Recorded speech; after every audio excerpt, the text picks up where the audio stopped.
Shalom Bapak Ibu, bertemu lagi dengan saya Lukas Widiantoro. Saat ini kita akan mempelajari mengenai materi baru, survei perjanjian baru. Nah, ini materi untuk kelas SOD 3 di GKI Gejayan Yogyakarta. Kira-kira bertemu terakhir dengan saya adalah mungkin 1 bulan lebih dari sekarang. Itu materi yang saya sampaikan waktu itu adalah materi intertestamental dalam Alkitab. Nah, setelah kesempatan saya menyampaikan pada waktu itu dilanjutkan dengan materi-materi lain.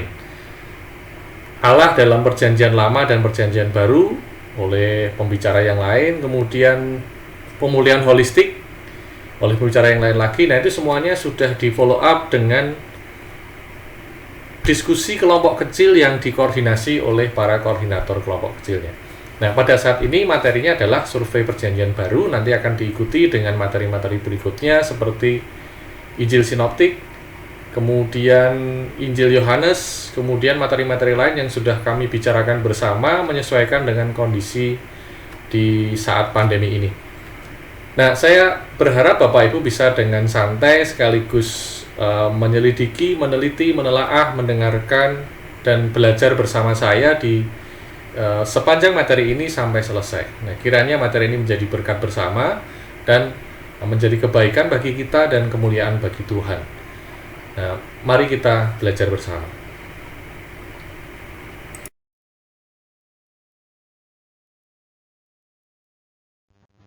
Baik Bapak Ibu, kita akan langsung mulai saja dan ini agenda kita. Agenda kita adalah latar belakang situasi di zaman perjanjian baru, itu yang pertama.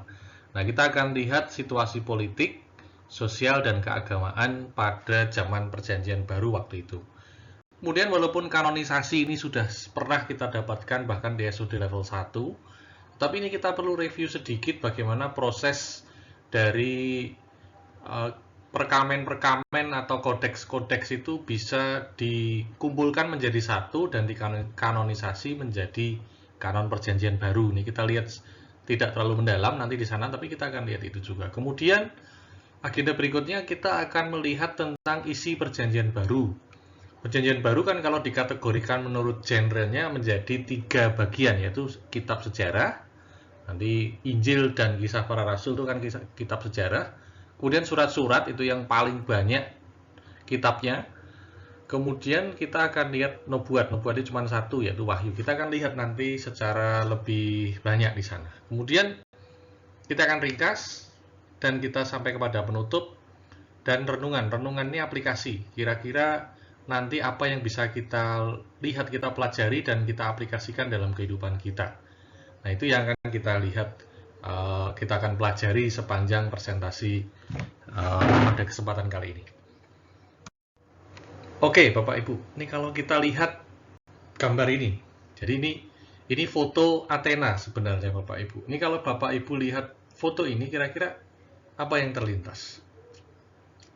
Nah, ini Bapak Ibu, ini sebenarnya adalah tempat di Athena di Yunani yang pada waktu itu ini adalah Bukit Mars atau Areopagus. Kalau di Kisah Para Rasul 17 ayat 22 ini disebutkan ini adalah Bukit Areopagus. Jadi kira-kira tingginya sekitar lebih dari 100 meter ketinggiannya ini. Lebih dari 100 meter. Dan ini tempat Paulus pada waktu itu berkhotbah seperti dikisahkan pada Kisah Para Rasul 17 ayat 22 dan seterusnya. Ini hanya untuk membuat kita mulai tune in, mulai menyiapkan pikiran kita bahwa kita akan melihat hal-hal itulah di dalam kesempatan belajar pada saat ini. Baik Bapak Ibu, ini pendahuluan kita. Kita akan masuk ke materi. Ini perjanjian baru Bapak Ibu. Ini bahasa Yunani koine aslinya. Itu seperti ini tulisannya. Lebih baik saya tidak membaca daripada saya salah melafalkannya. Kalau dilatinkan tulisannya akan menjadi seperti ini. Nah, bahasa latinnya sendiri Novum Testamentum. Kalau Bapak Ibu lihat ini di sebelah kanan saya kasih gambar ini adalah folio papirus nomor 46. Jadi papirus itu dikasih angka urut gitu untuk mengidentifikasi. Ini isinya adalah 2 Korintus 11 ayat 33 sampai 2 Korintus 12 ayat 9. Nah, saya tentu saja tidak bisa membacanya, tapi itu informasinya seperti itu.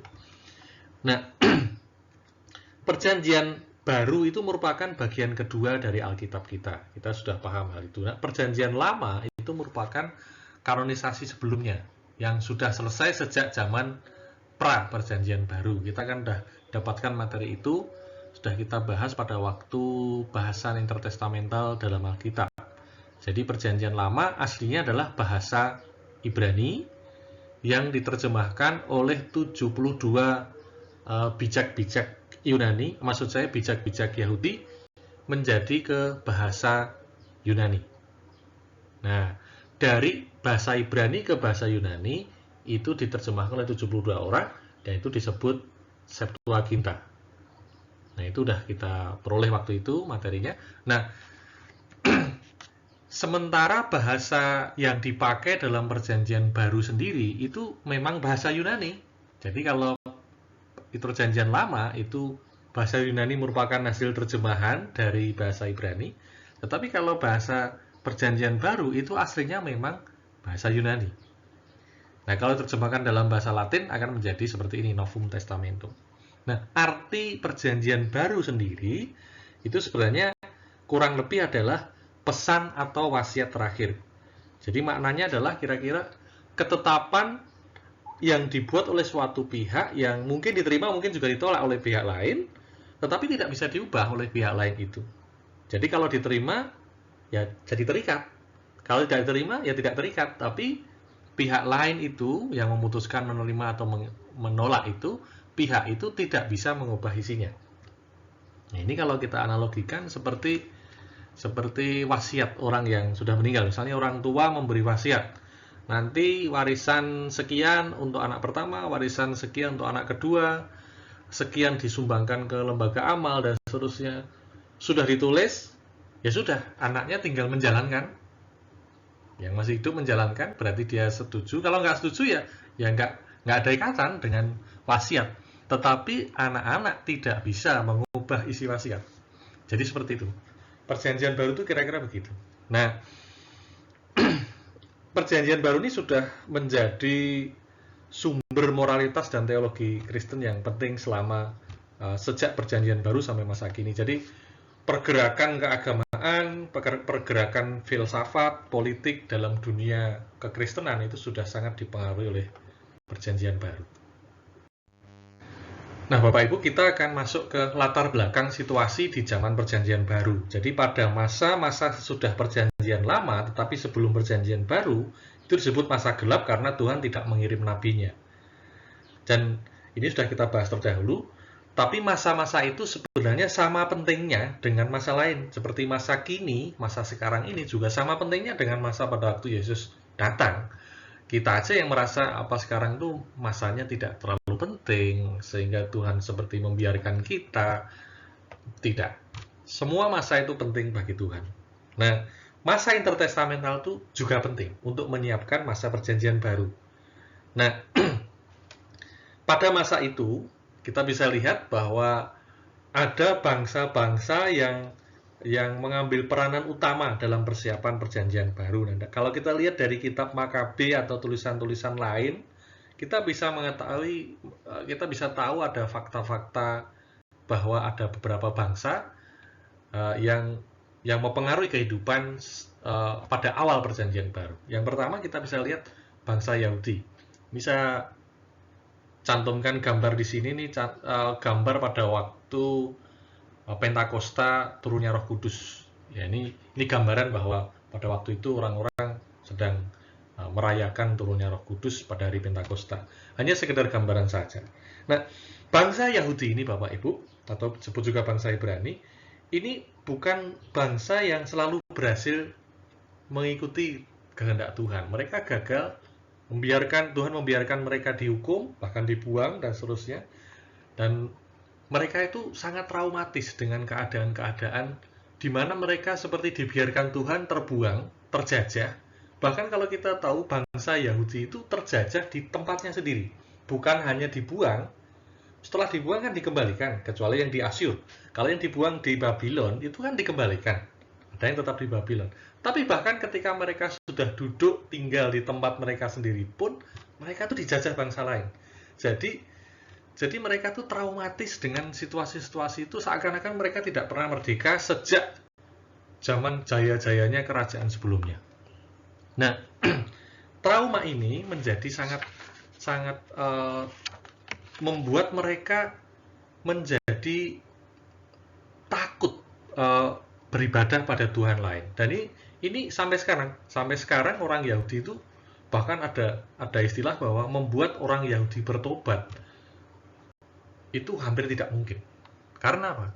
Karena mereka percaya pada Yahweh. Jadi ketika mereka diajak bertobat, percaya pada Yesus yang sebenarnya juga Yahweh sendiri, mereka nggak mau. Karena apa? Karena mereka pikir ya Torah itu atau tanah itu yang menjadi satu-satunya pokok ibadah mereka.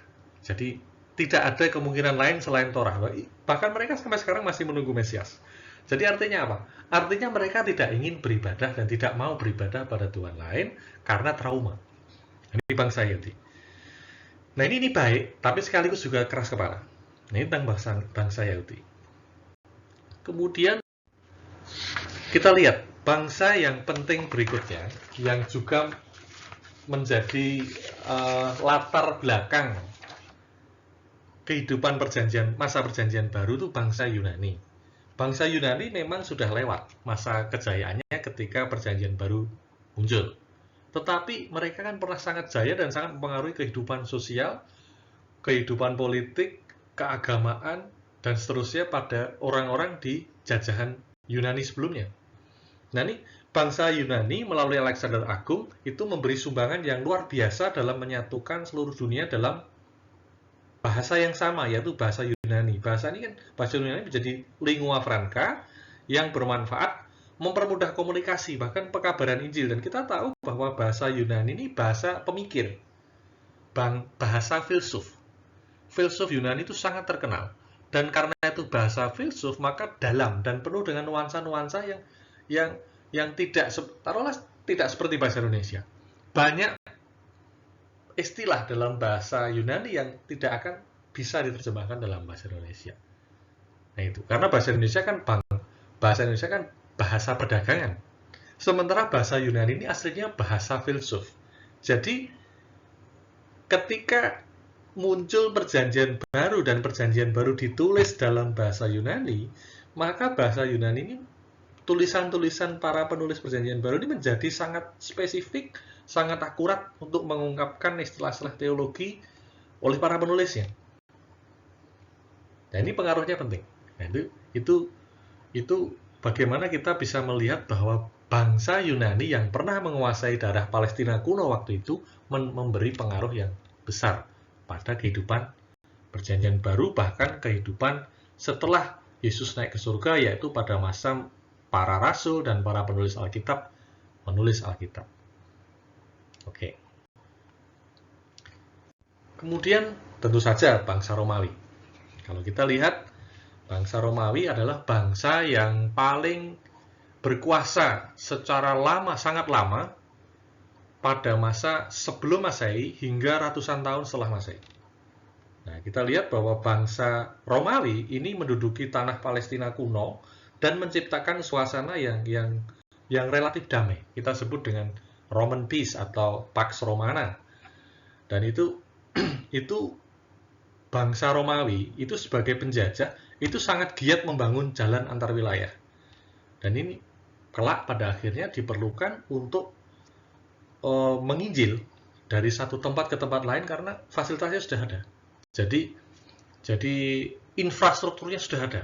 Jalan-jalan itu semuanya tersambung, dan bahkan kalau kita lihat sekarang itu kan ada peribahasa banyak jalan ke Roma. Karena apa? Karena dulu semua jalan itu pasti nyambung dan ujung-ujungnya bisa sampai ke Roma. Jadi itu maksudnya adalah jalan-jalan itu sangat rapi pada waktu itu. Nah, kemudian masa pemerintahan Romawi, Bapak Ibu.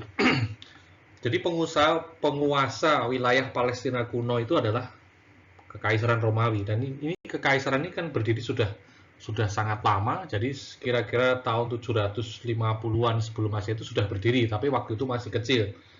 Berkuasa sangat besar itu pada tahun 260-an sebelum Masehi. Nah, kaisar-kaisar yang penting bagi kekristenan adalah yang pertama ini Kaisar Agustus. Jadi dia memerintah sejak tahun 27 sebelum Masehi sampai tahun 14.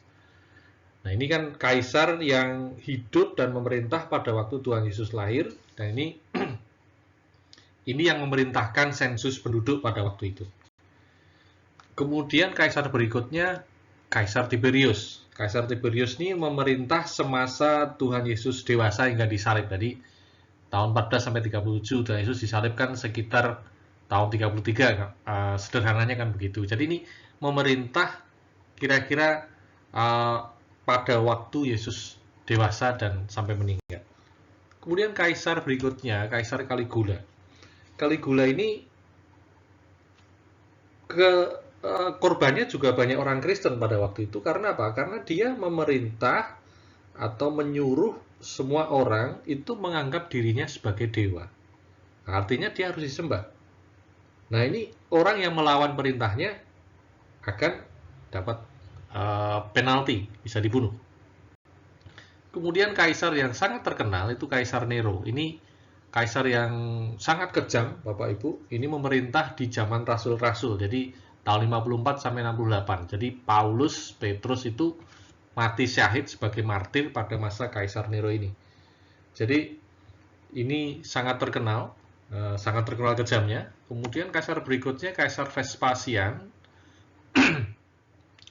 Ini memerintah sejak tahun 69 sampai 79. Kalau Bapak Ibu dengar sejarah tentang Jenderal Titus yang diperintah untuk menghancurkan bait suci di Yerusalem, mengalahkan umat Yahudi dan menghancurkan bait suci, itu Jenderal Titus itu kan tahun 70-an. Nah, itu berada di bawah kekuasaan Kaisar Vespasian. Kemudian kaisar yang penting bagi Kristenan kemudian adalah Domitianus. Jadi ini melakukan penindasan-penindasan juga bagi orang Kristen. Nah, ini kaisar yang hidup pada masa tua Rasul Yohanes.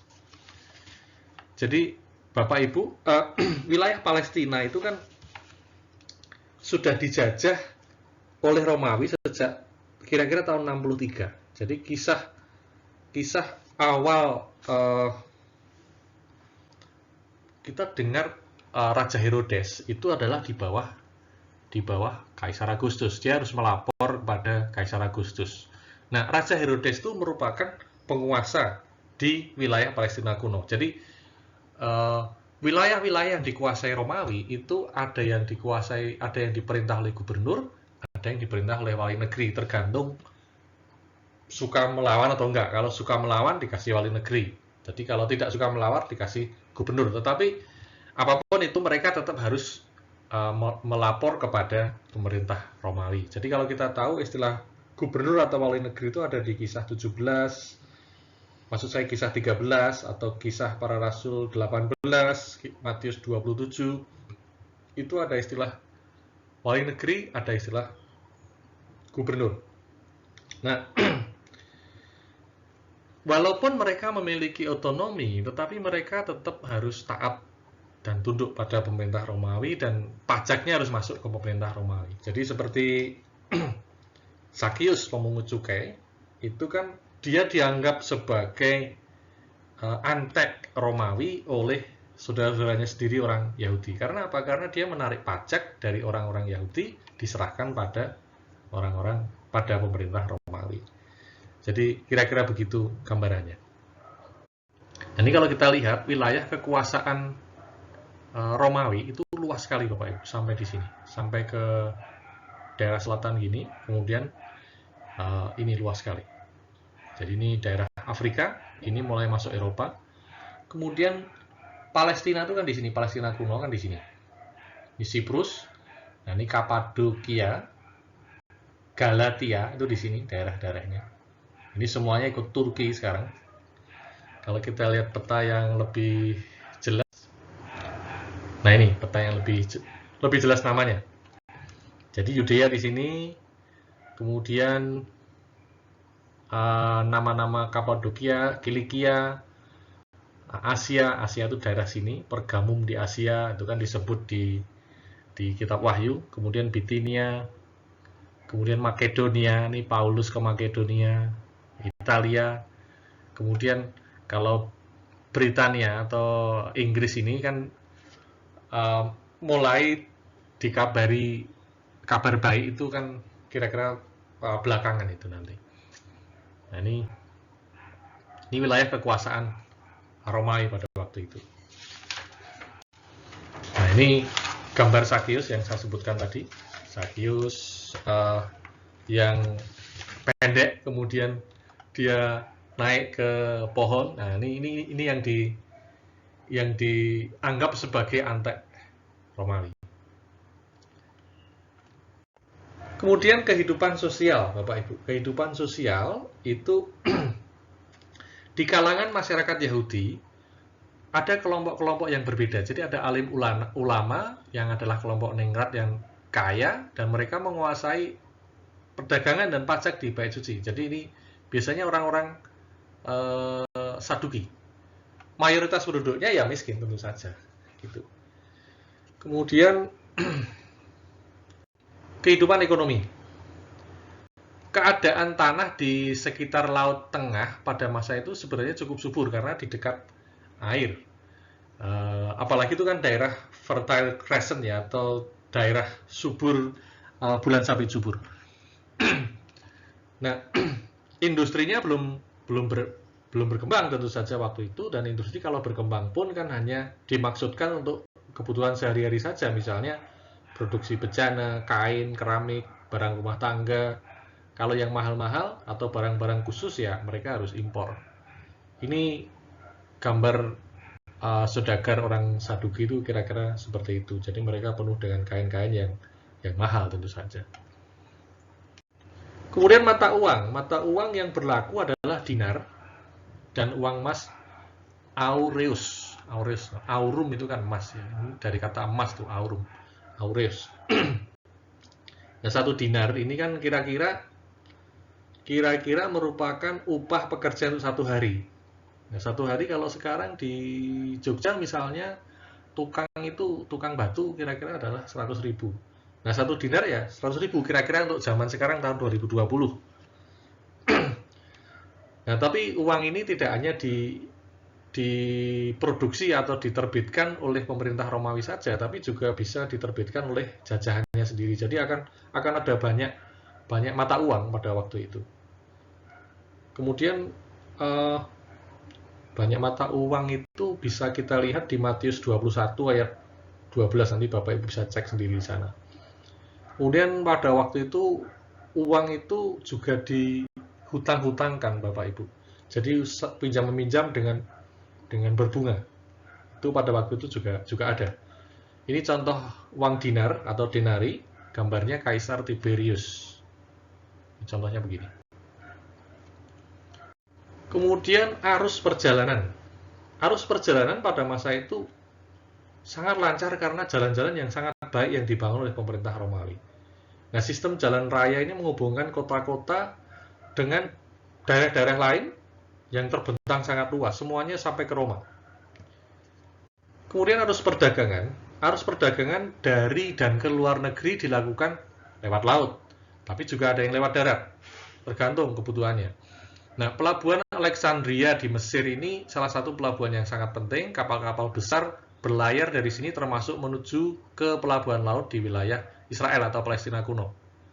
Ini tentu saja nih wilayah-wilayah Palestina kuno atau Israel pada waktu itu yang tentunya ada banyak pelabuhan di sana. Nah, hasil yang diperdagangkan pada waktu itu ya biji-bijian, kemudian ada hasil tenun dan seterusnya. Ini diperdagangkan lewat laut dan darat dari Mesir, dari Asia, Mesir kalau dari peta ini ya, peta ini Mesir ya di sini, Asia tentu saja di sini, kemudian Eropa di sana, Arab di bawah sini, itu Bapak Ibu. Nah ini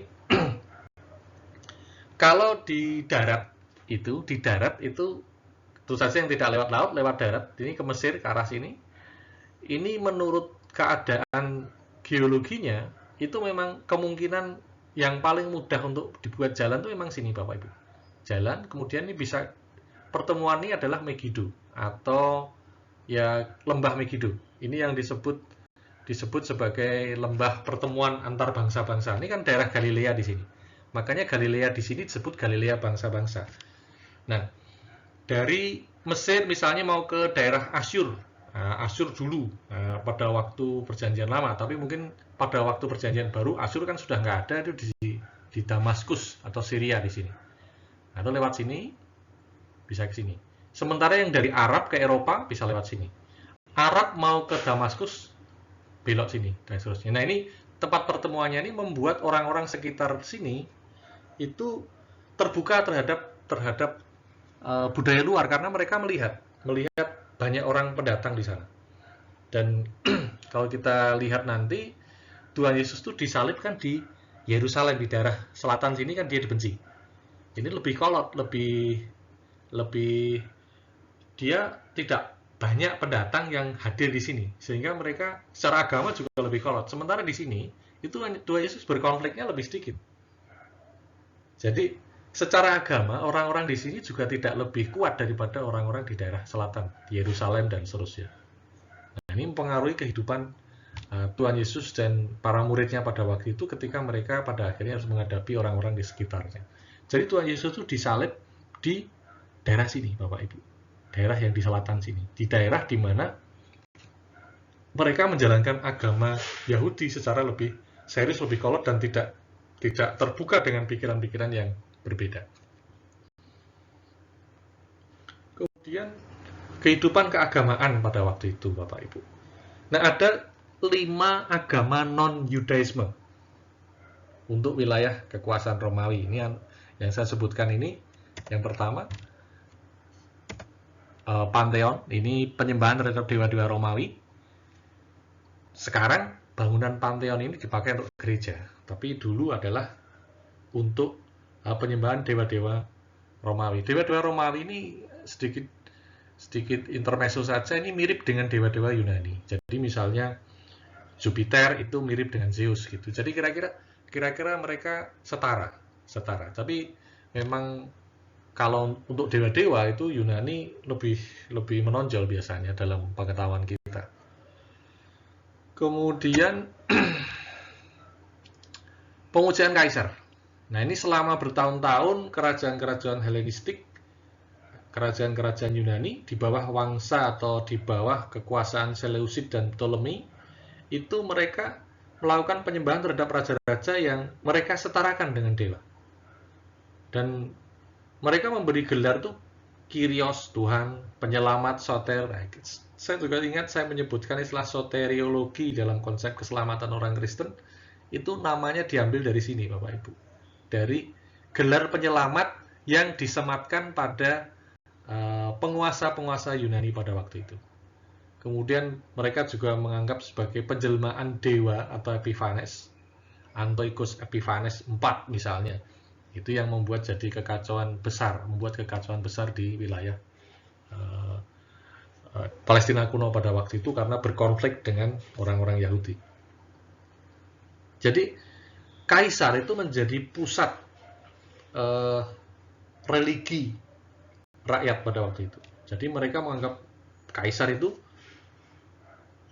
Tuhan, jadi wajar kalau mereka menjadi pusat kesetiaan daripada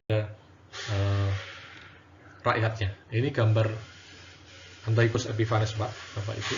Kalau ingat pemberontakan Makabe, konteksnya adalah Antiochus Epiphanes IV ini. Kemudian agama-agama rahasia.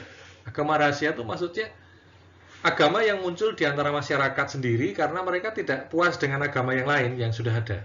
Jadi mereka mungkin menyembah Isis atau Serafis dari Mesir atau agama dari Persia dan seterusnya. Agama-agama yang tidak resmi tapi ada di antara wilayah kekuasaan Romawi pada waktu itu. Jadi biasanya agama-agama rahasia ini tidak ada jenjang antara yang kaya dan yang miskin, tidak ada jenjang antara orang yang majikan atau yang budak dan seterusnya, semua dianggap sederajat.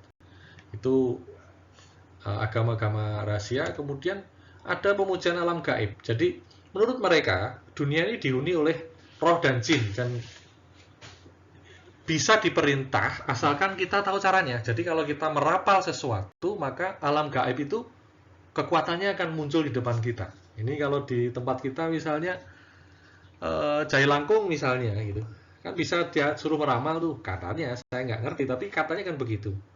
Jadi mereka meramal dengan cara serupa itu. Mereka menyembelih binatang lalu melihat isi perutnya, kemudian bisa meramal gitu. Nah, di bawah pemerintahan Tiberius, ilmu ramal perbintangan itu mencapai puncaknya dan ilmu gaib itu sangat disukai pada waktu itu. Kemudian yang juga muncul pada waktu itu adalah filsafat-filsafat. Jadi orang yang tidak puas dengan agama atau kepercayaan, mereka mencoba menggunakan akal budi mereka untuk menghubungkan akal budi mereka dengan ilmu, dengan alam semesta. Dan mereka mencoba membuat sistematika yang bisa dipakai untuk banyak orang yang mengikutinya. Jadi ini mereka lari kepada filsafat-filsafat. Nah, ini contoh filsafat pada waktu itu, Platonisme, itu mengajarkan bahwa dunia yang asli itu dunia gagasan. Nah, kemudian dunia yang bayangan itu dunia materi. Jadi yang kita bisa pegang ini dunia bayangan. Kalau saya sekarang sedang memegang mouse dan laptop, itu makanya laptop dan mouse ini dunia bayangan. Itu mereka berpikirnya begitu. Kemudian yang sangat umum dalam dunia perjanjian baru yang banyak ditentang oleh para rasul dan seterusnya itu adalah Gnostik. Jadi filsafat Gnostik ini mereka menjanjikan keselamatan melalui pengetahuan dan dewa-dewa itu terlalu agung dan terlalu kudus, terlalu suci untuk menciptakan materi. Jadi mereka percaya bahwa dewa yang menciptakan bumi itulah dewa yang lesser god. Jadi dewa yang tidak, dewa punya keturunan yang keberapa itu yang tidak sesuci yang pertama tentu saja. Lah itu yang menciptakan dunia. Kira-kira begitu konsepnya. Kemudian Neoplatonisme ini menganggap bahwa roh itu selalu baik dan tubuh itu jahat itu. Dan makanya ketika Yesus bangkit tubuhnya itu mereka susah memahami karena tubuh itu jahat, rohnya boleh baik, tapi tubuh kok bangkit masuk ke surga dan seterusnya naik ke surga, tapi bersama tubuhnya. Nah ini nanti ada pengaruhnya Bapak Ibu dalam dunia perjanjian baru bahkan sampai sekarang. Jadi kira-kira itu. Kemudian oh ya, ini Neoplatonisme ini percayanya adalah bahwa keinginan tubuh ini lambat laun harus dihilangkan karena mereka percaya bahwa tubuh itu punya keinginan yang jahat dan ketergantungan pada panca indera itu harus dilepaskan pada suatu saat nanti dan kesempurnaannya tercapai pada saat kematian. Kemudian Epikurianisme ini dunia terjadi secara kebetulan, jadi tidak mungkin ada maksud dan tujuan tertentu. Kebaikan tertinggi adalah kesenangan, carpe diem. Ini anti agama sebenarnya. Jadi ini Epikurianisme ini anti agama. Kemudian Stoicism atau Stoikism, Stoik, orang-orang Stoik. Ini dibentuk oleh namanya Zeno, filsuf namanya Zeno tahun 108 sebelum Masehi. Ini tidak mengakui pribadi Tuhan, tetapi mengajarkan bahwa alam semesta diatur oleh suatu akal budi yang mutlak, force. Nah, kira-kira begitu. Ada keilahian yang terkandung di dalam semua ciptaan atau semua hal yang ada di dunia ini. Jadi alam semesta itu ya diterima saja. Ini konsep-konsep mereka tuh menerima yang tidak bisa dikontrol, kemudian kita menentukan reaksi kita pada saat susah, kemudian kita mengabaikan orang yang punya emosi negatif, kemudian kita harus menjadi tuan bagi diri kita sendiri dan berusaha untuk berbuat baik, dan kita tetap terus berjalan dalam hidup ini. Ini kalau kita lihat kejawen itu ada mirip-miripnya ke sini Bapak Ibu. Kemudian sinisme.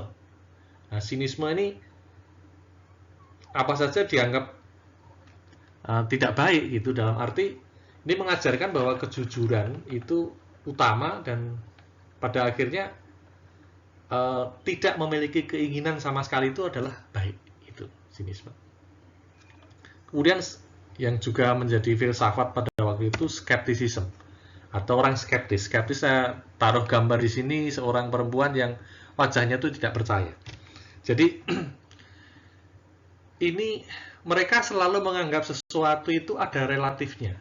Jadi kalau kita menganggap Yesus adalah satu-satunya jalan keselamatan, mereka akan bertanya, masa? Gitu. Jadi pertanyaan masa atau itu bukti mereka skeptis. Nah ini contohnya begitu.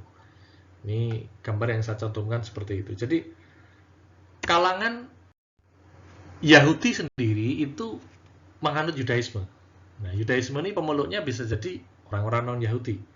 Ini saya taruh gambar orang Yahudi khas itu kan pada waktu ini Yakub, ini Esau Bapak Ibu. Jadi Yakub itu sebenarnya mau menyembah Esau ketika mereka bertemu karena sudah sangat rindu dan memang harus bertemu. Ini istri-istri dan anak-anak Yakub, tapi Esau lari mendapatkan Yakub pada waktu itu. Jangan menyembah aku dan seterusnya. Ini gambar aja. Jadi kalangan Yahudi itu menganut Yudaisme, pemeluknya bisa jadi orang non-Yahudi, dan pada waktu penduduk Yehuda ditawan di Babel itu Yudaisme mulai terbentuk. Jadi mereka mulai beribadah di sinagog-sinagog untuk menghimpun para orang Yahudi yang dibuang dari Yerusalem, dibuang ke Babel pada waktu itu untuk supaya bisa beribadah di tempat-tempat yang boleh diperbolehkan oleh Raja Babel pada waktu itu. Ini juga ini gambar saja Bapak Ibu. Ini tadi saya sebutkan Jenderal Titus tahun 70 itu kan menghancurkan bait suci dan mengambil barang-barang pentingnya. Ini adalah ketika mereka merampas bait suci. Ini gambar saja untuk tambahan saja. Kemudian kepercayaan orang Yahudi pada waktu itu adalah bahwa mereka percaya suatu saat itu akan ada kebangkitan Mesias seperti zaman Daud. Jadi mereka menginginkan kejayaan Israel seperti zaman Daud. Jadi mereka begitu optimis ketika Yohanes Pembaptis datang bilang bahwa ini kerajaan surga sudah dekat dan seterusnya. Nah, mereka menginginkan itu terjadi dan Mesias yang disebutkan atau diindikasikan oleh Yohanes Pembaptis itu adalah Mesias yang akan membuat mereka jaya secara fisik, kerajaannya secara fisik. Nah, kalau kita lihat bahkan mereka pada waktu Yesus akan naik ke surga pun mereka masih berharap pemulihan kerajaan Israel. Kita lihat, itu bisa kita lihat di Kisah Para Rasul 1 ayat 6. Jadi, mereka masih terus berharap itu, Bapak Ibu. Kemudian kita bisa lihat ini hari-hari besar Yahudi. Nah, ini ada hubungannya dengan kekristenan sebagian Bapak Ibu. Tahun baru Yahudi itu Rosh Hashanah atau tahun baru ya sebutan lainnya. Ini kalau kita lihat bahwa tahun Yahudi itu berbeda dengan tahun kita yang memakai Gregorian. Kalau tahun Gregorian kita ini sekarang tahun 2020, tapi kalau tahun Yahudi sekarang itu kalau Bapak Ibu lihat di Google, kita search di Google today, kata kuncinya today Jewish calendar, itu akan muncul tahun hari ini atau tahun saat ini bahkan tanggalnya. Nah, kalau sekarang ya tahunnya 5780. Karena apa? Karena tahun Yahudi itu menghitung sejak penciptaan. Memang sejak penciptaan kan kira-kira 6000 tahun sampai sekarang. Jadi mereka tahun 5780 ya kira-kira itu perhitungannya. Kemudian hari raya Yom Kippur atau hari raya pendamaian, ini berpuasa mereka untuk meminta pengampunan dosa. Kemudian hari raya Sukkot atau Tabernakel atau Pondok Daud. Hari raya Pondok Daud kalau Bapak Ibu ingat pada waktu Esra berkhutbah di depan bait suci, itu adalah pada waktu hari raya Pondok Daud. Gitu. Jadi mereka memperingati ketika mereka berkemah. Ini kan pesta berkemah nih. Berkemah pada waktu mereka keluar dari tanah Mesir kan mereka harus berada di gurun pada waktu itu. dan juga sekaligus merayakan pengucapan syukur panen pada hari itu. Kemudian hari raya yang lain adalah Simchat Torah. Ini orang Yahudi itu punya kebiasaan membaca Torah secara rutin. Nah, setiap tahun itu akan selesai, dan pada hari raya, pada hari selesainya, itu sudah dijadwal, hari selesainya Torah selesai dibaca, itu namanya hari raya Simchat Torah. Jadi rangkaian pembacaan Torah selesai. Kemudian hari raya Hanukkah, hari raya Pentahbisan.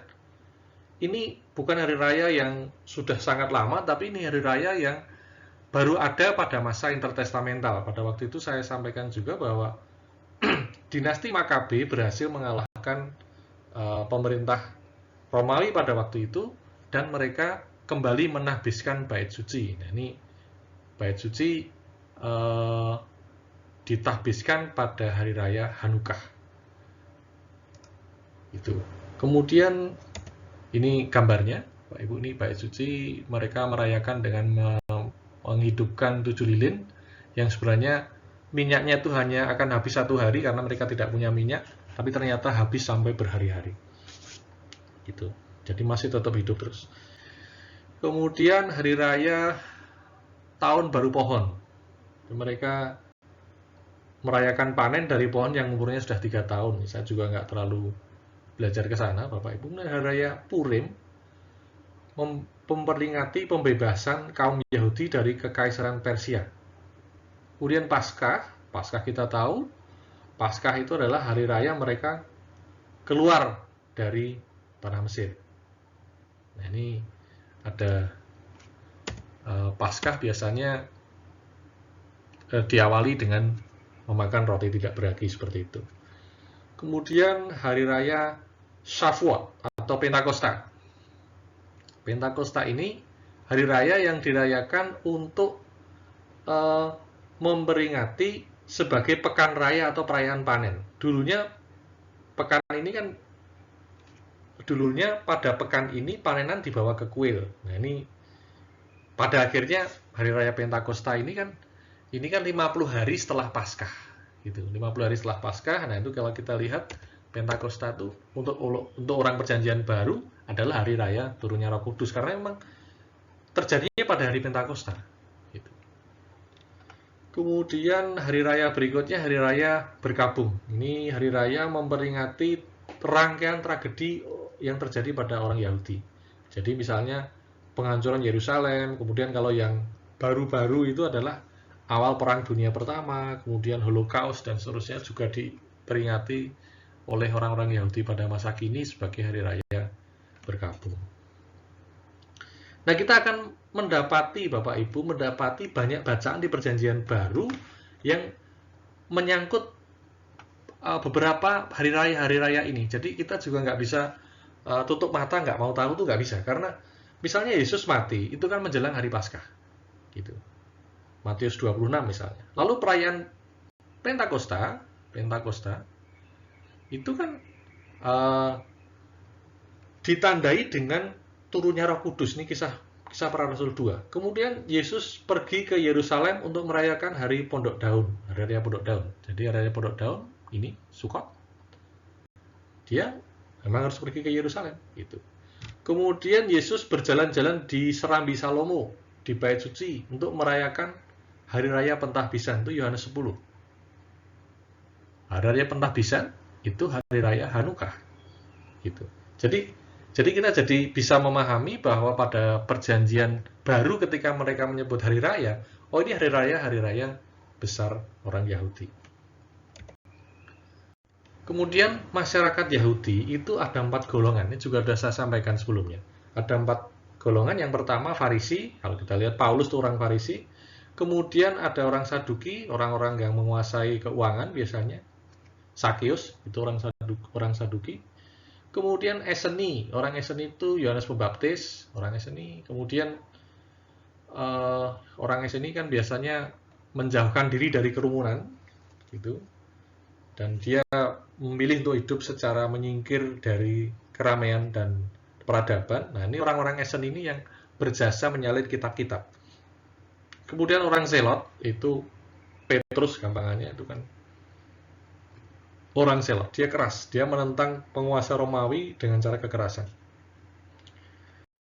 Kita juga bisa melihat, Bapak Ibu, potret kehidupan masyarakat Yahudi pada waktu itu. Yang pertama, anak-anak dididik sejak awal mengenai Taurat atau Torah.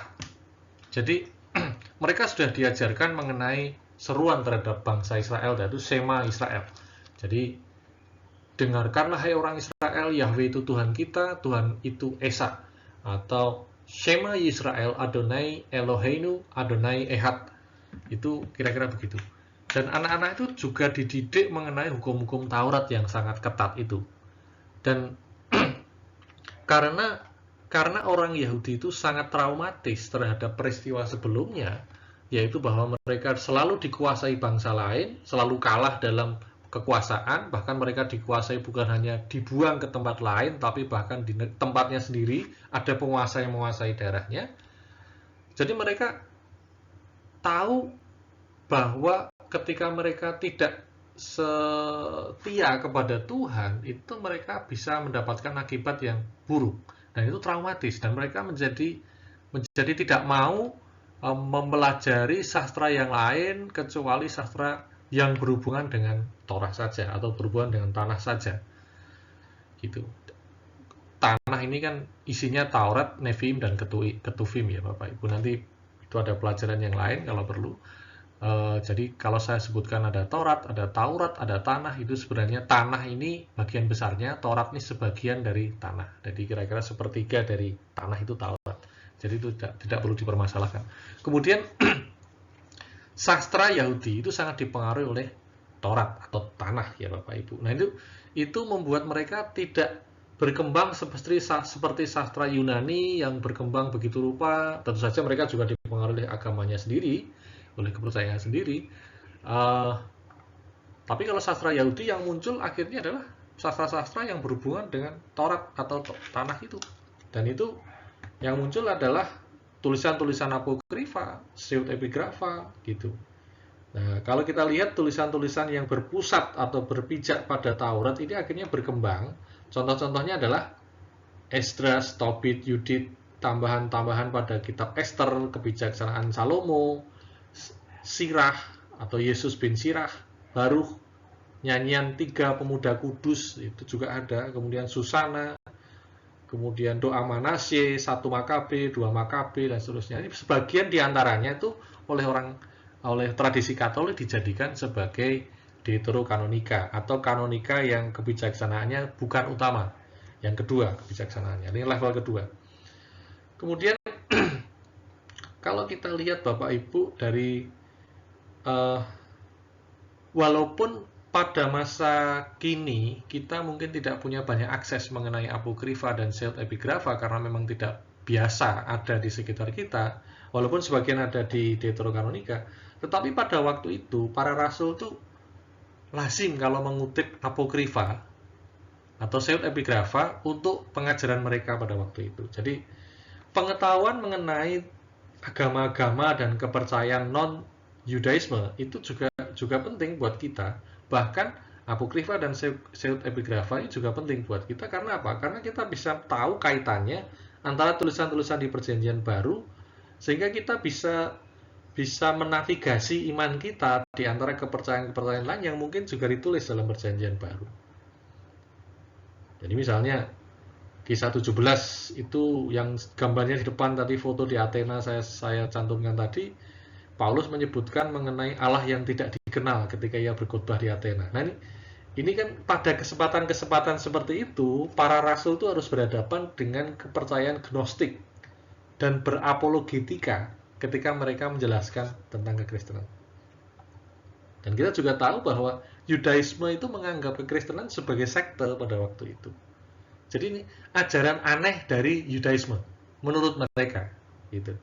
Nah, kekristenan yang baru lahir ini kan tetap harus menjalankan kekristenannya sendiri, tapi juga harus mau tidak mau dipengaruhi oleh Yudaisme. Nah, ini pengaruh Yudaisme yang terlalu kuat itu juga ditentang Paulus dalam suratnya di Galatia misalnya. Ini Paulus kan gigih menentang ajaran gnostik, kemudian juga harus berapologetika terhadap ajaran Yudaisme dan seterusnya. Nah ini contoh-contoh misalnya Paulus menentang Gnostik itu ada di 1 Korintus, di Kolose dan seterusnya. Nah ini perlu kita pahami, walaupun mungkin bukan yang utama dari sisi keimanan kita, karena yang utama ya Alkitab yang ada aja dibaca gitu.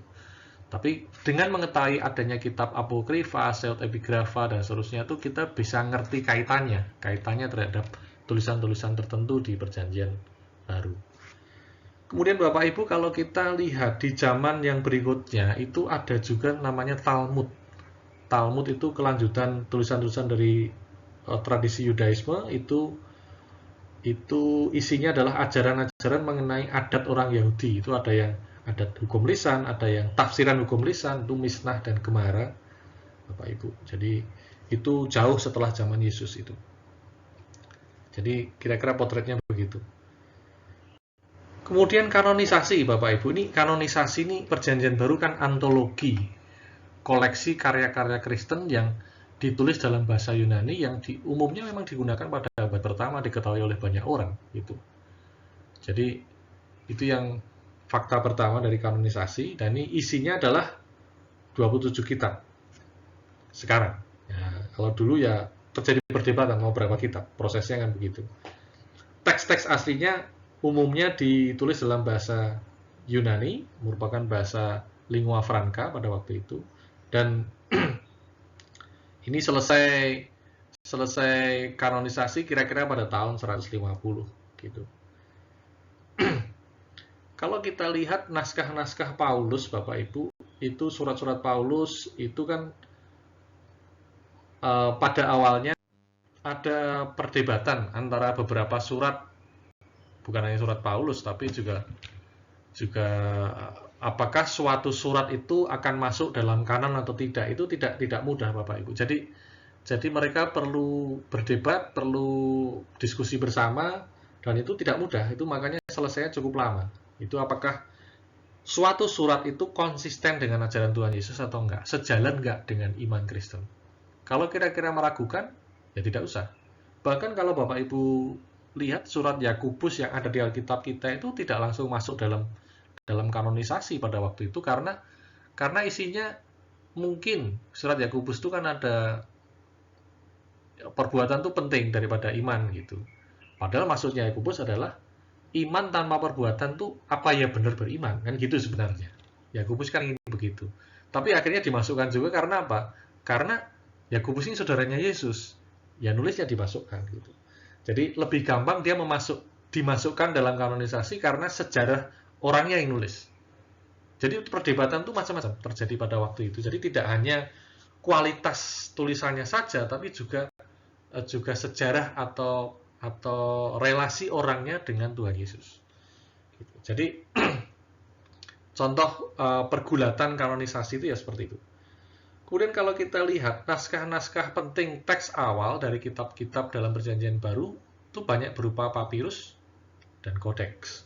Kalau kita lihat ada banyak naskah penting yang termasuk dalam papirus pada waktu itu, misalnya papirus Chester, papirus Bodmer, kemudian ada Codex Vaticanus, Codex Sinaiticus, dan seterusnya. Nah, ini salah satu lembar Codex Vaticanus yang kemungkinan disalin pada abad keempat. Jadi, Codex Vaticanus sendiri, itu Bapak Ibu, itu berisi salinan lengkap Septuaginta. Jadi seluruh Perjanjian Lama, seluruh tanah itu sudah ada dalam bahasa Yunani di Codex Vaticanus, plus Perjanjian Baru.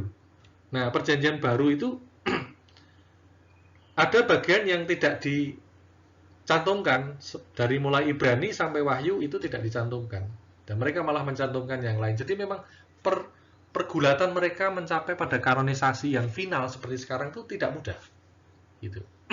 Tapi kalau Injil, 4 Injil itu memang langsung masuk. Tapi bagi yang lain itu perlu perdebatan, perlu pemikiran yang tajam. Kemudian isi Perjanjian Baru, Bapak Ibu. Kita Perjanjian Baru itu kan ada 27 kitab. Kalau pasalnya 260 dan ayatnya hampir 8.000. Jadi kalau dengan ayat segini ini kira-kira kan mudah kita menjawab orang yang kadang bilang orang Kristen kok nggak hafal Alkitab. Ya mana bisa hafal segitu. Ini perjanjian baru, belum perjanjian lama yang lebih tebal, kan gitu. Nah, sampai kira-kira abad kelima, kitab perjanjian baru itu pembagiannya menjadi 4 bagian seperti ini, Bapak Ibu. Jadi kitab Injil itu 45%, yang merah ini. Kemudian kitab surah para rasul itu, dan surat-surat am itu artinya surat-surat umum atau surat-surat Katolik. Katolik itu artinya am, atau Katolik itu artinya umum. Itu sampai hampir 19,5%. Kemudian surat-surat Paulus, waktu itu surat Ibrani dianggap sebagai surat Paulus, itu ada 28%, dan kitab Wahyu 6,5%. Jadi pembagian dulu seperti itu. Injil, Wahyu, surat Paulus, surat-surat para rasul, dan kisah para rasul, dan surat-surat umum pada waktu itu. Nah, ini pembagiannya seperti ini. Tetapi pembagian atau kategorisasi yang lebih modern, perjanjian baru itu dibagi menurut genrenya menjadi 3 bagian utama. Yang pertama sejarah, kemudian surat, dan eskatologis atau kitab apokaliptis, yakni Wahyu. Sejarah ini ada 5 kitab. Jadi 4 narasi kehidupan, ajaran, kematian, dan kebangkitan Tuhan Yesus. Ini disebut Injil atau kabar baik. Yang satunya adalah narasi. Nah, narasi ini tentang pelayanan Paulus, para rasul, dan para rasul lain dalam gereja perdana yang disebut kisah para rasul.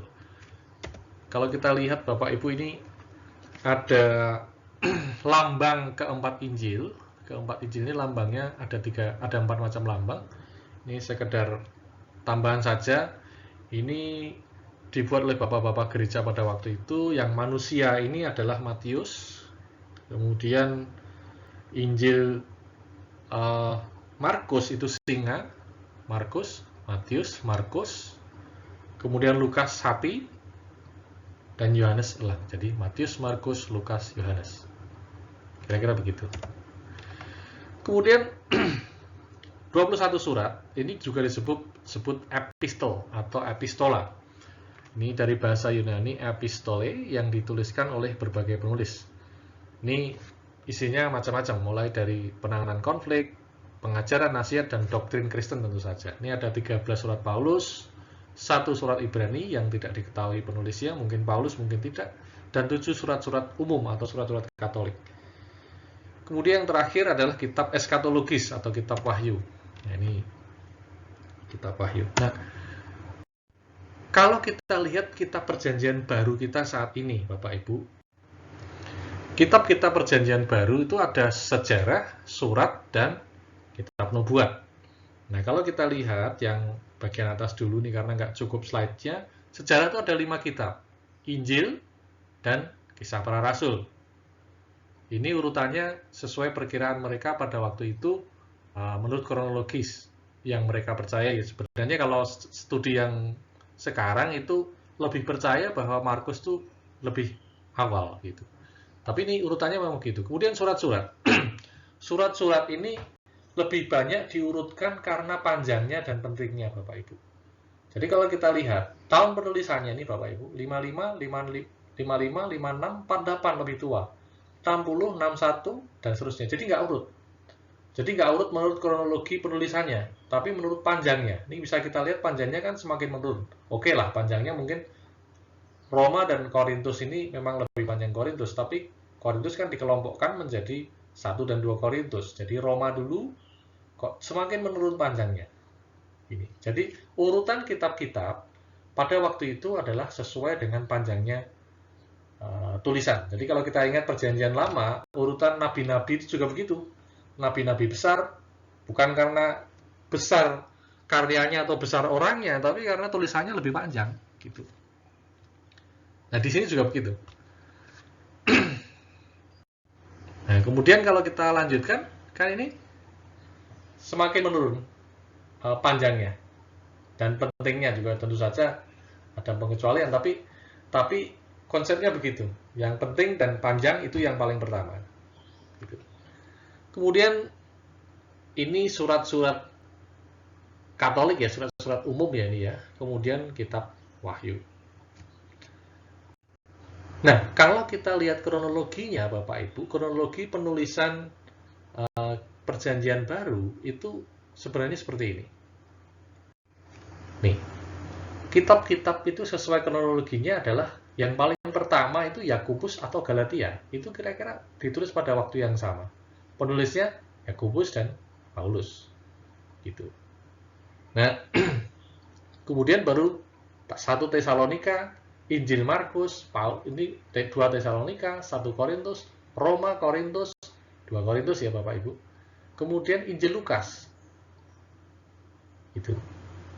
Kemudian baru Efesus, Kolose, Filemon, baru Injil Matius. Nah, kita kalau lihat bahwa Injil-Injil itu ternyata Injil Yohanes itu tulisannya sangat belakangan karena ditulis di Pulau Patmos ketika Yohanes sudah sangat sepuh pada waktu itu. Kemudian baru kitab Wahyu.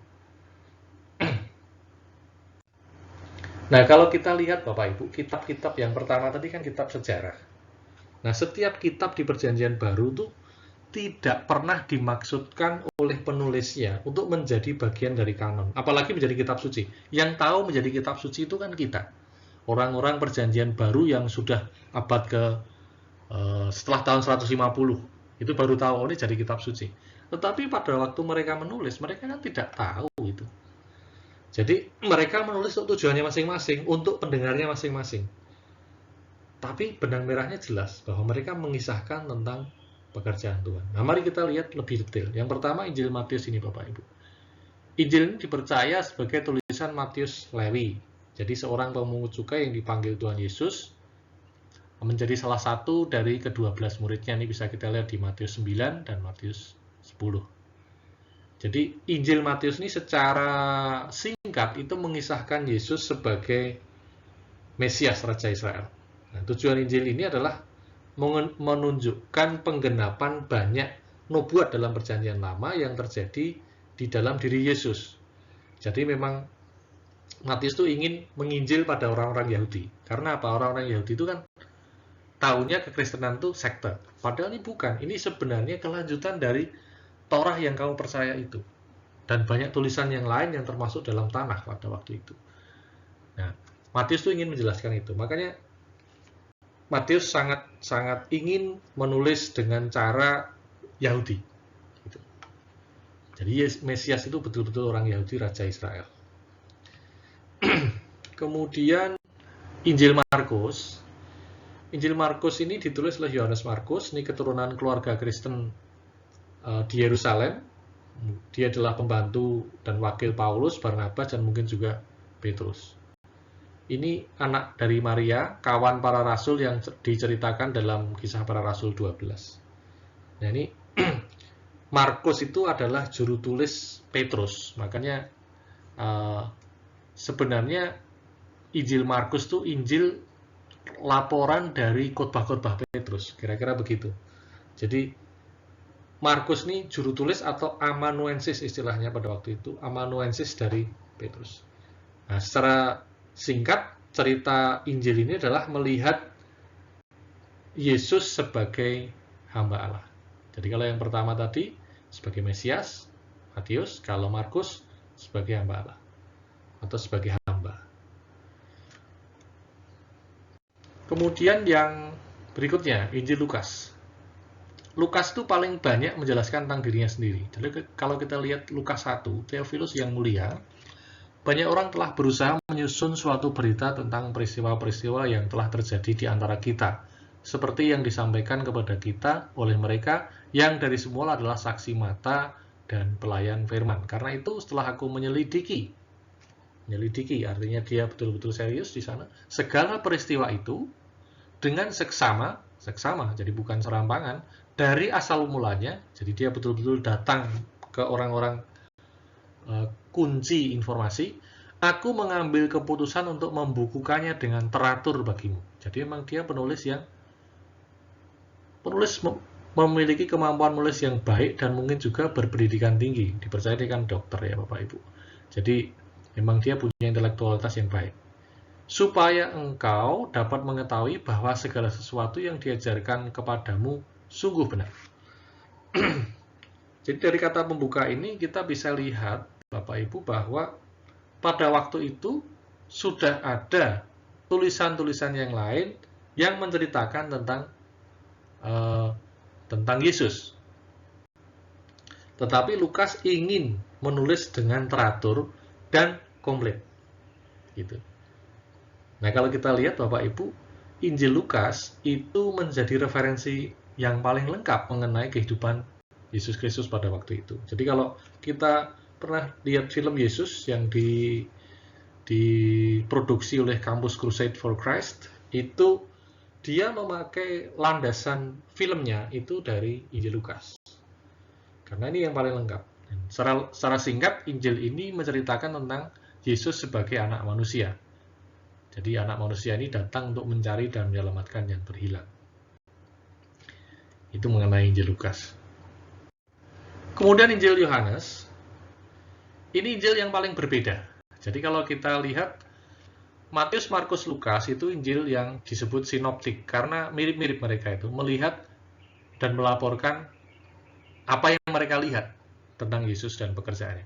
Tapi kalau Yohanes tuh apa yang kira-kira dipikirkan Tuhan gitu. Jadi berbeda.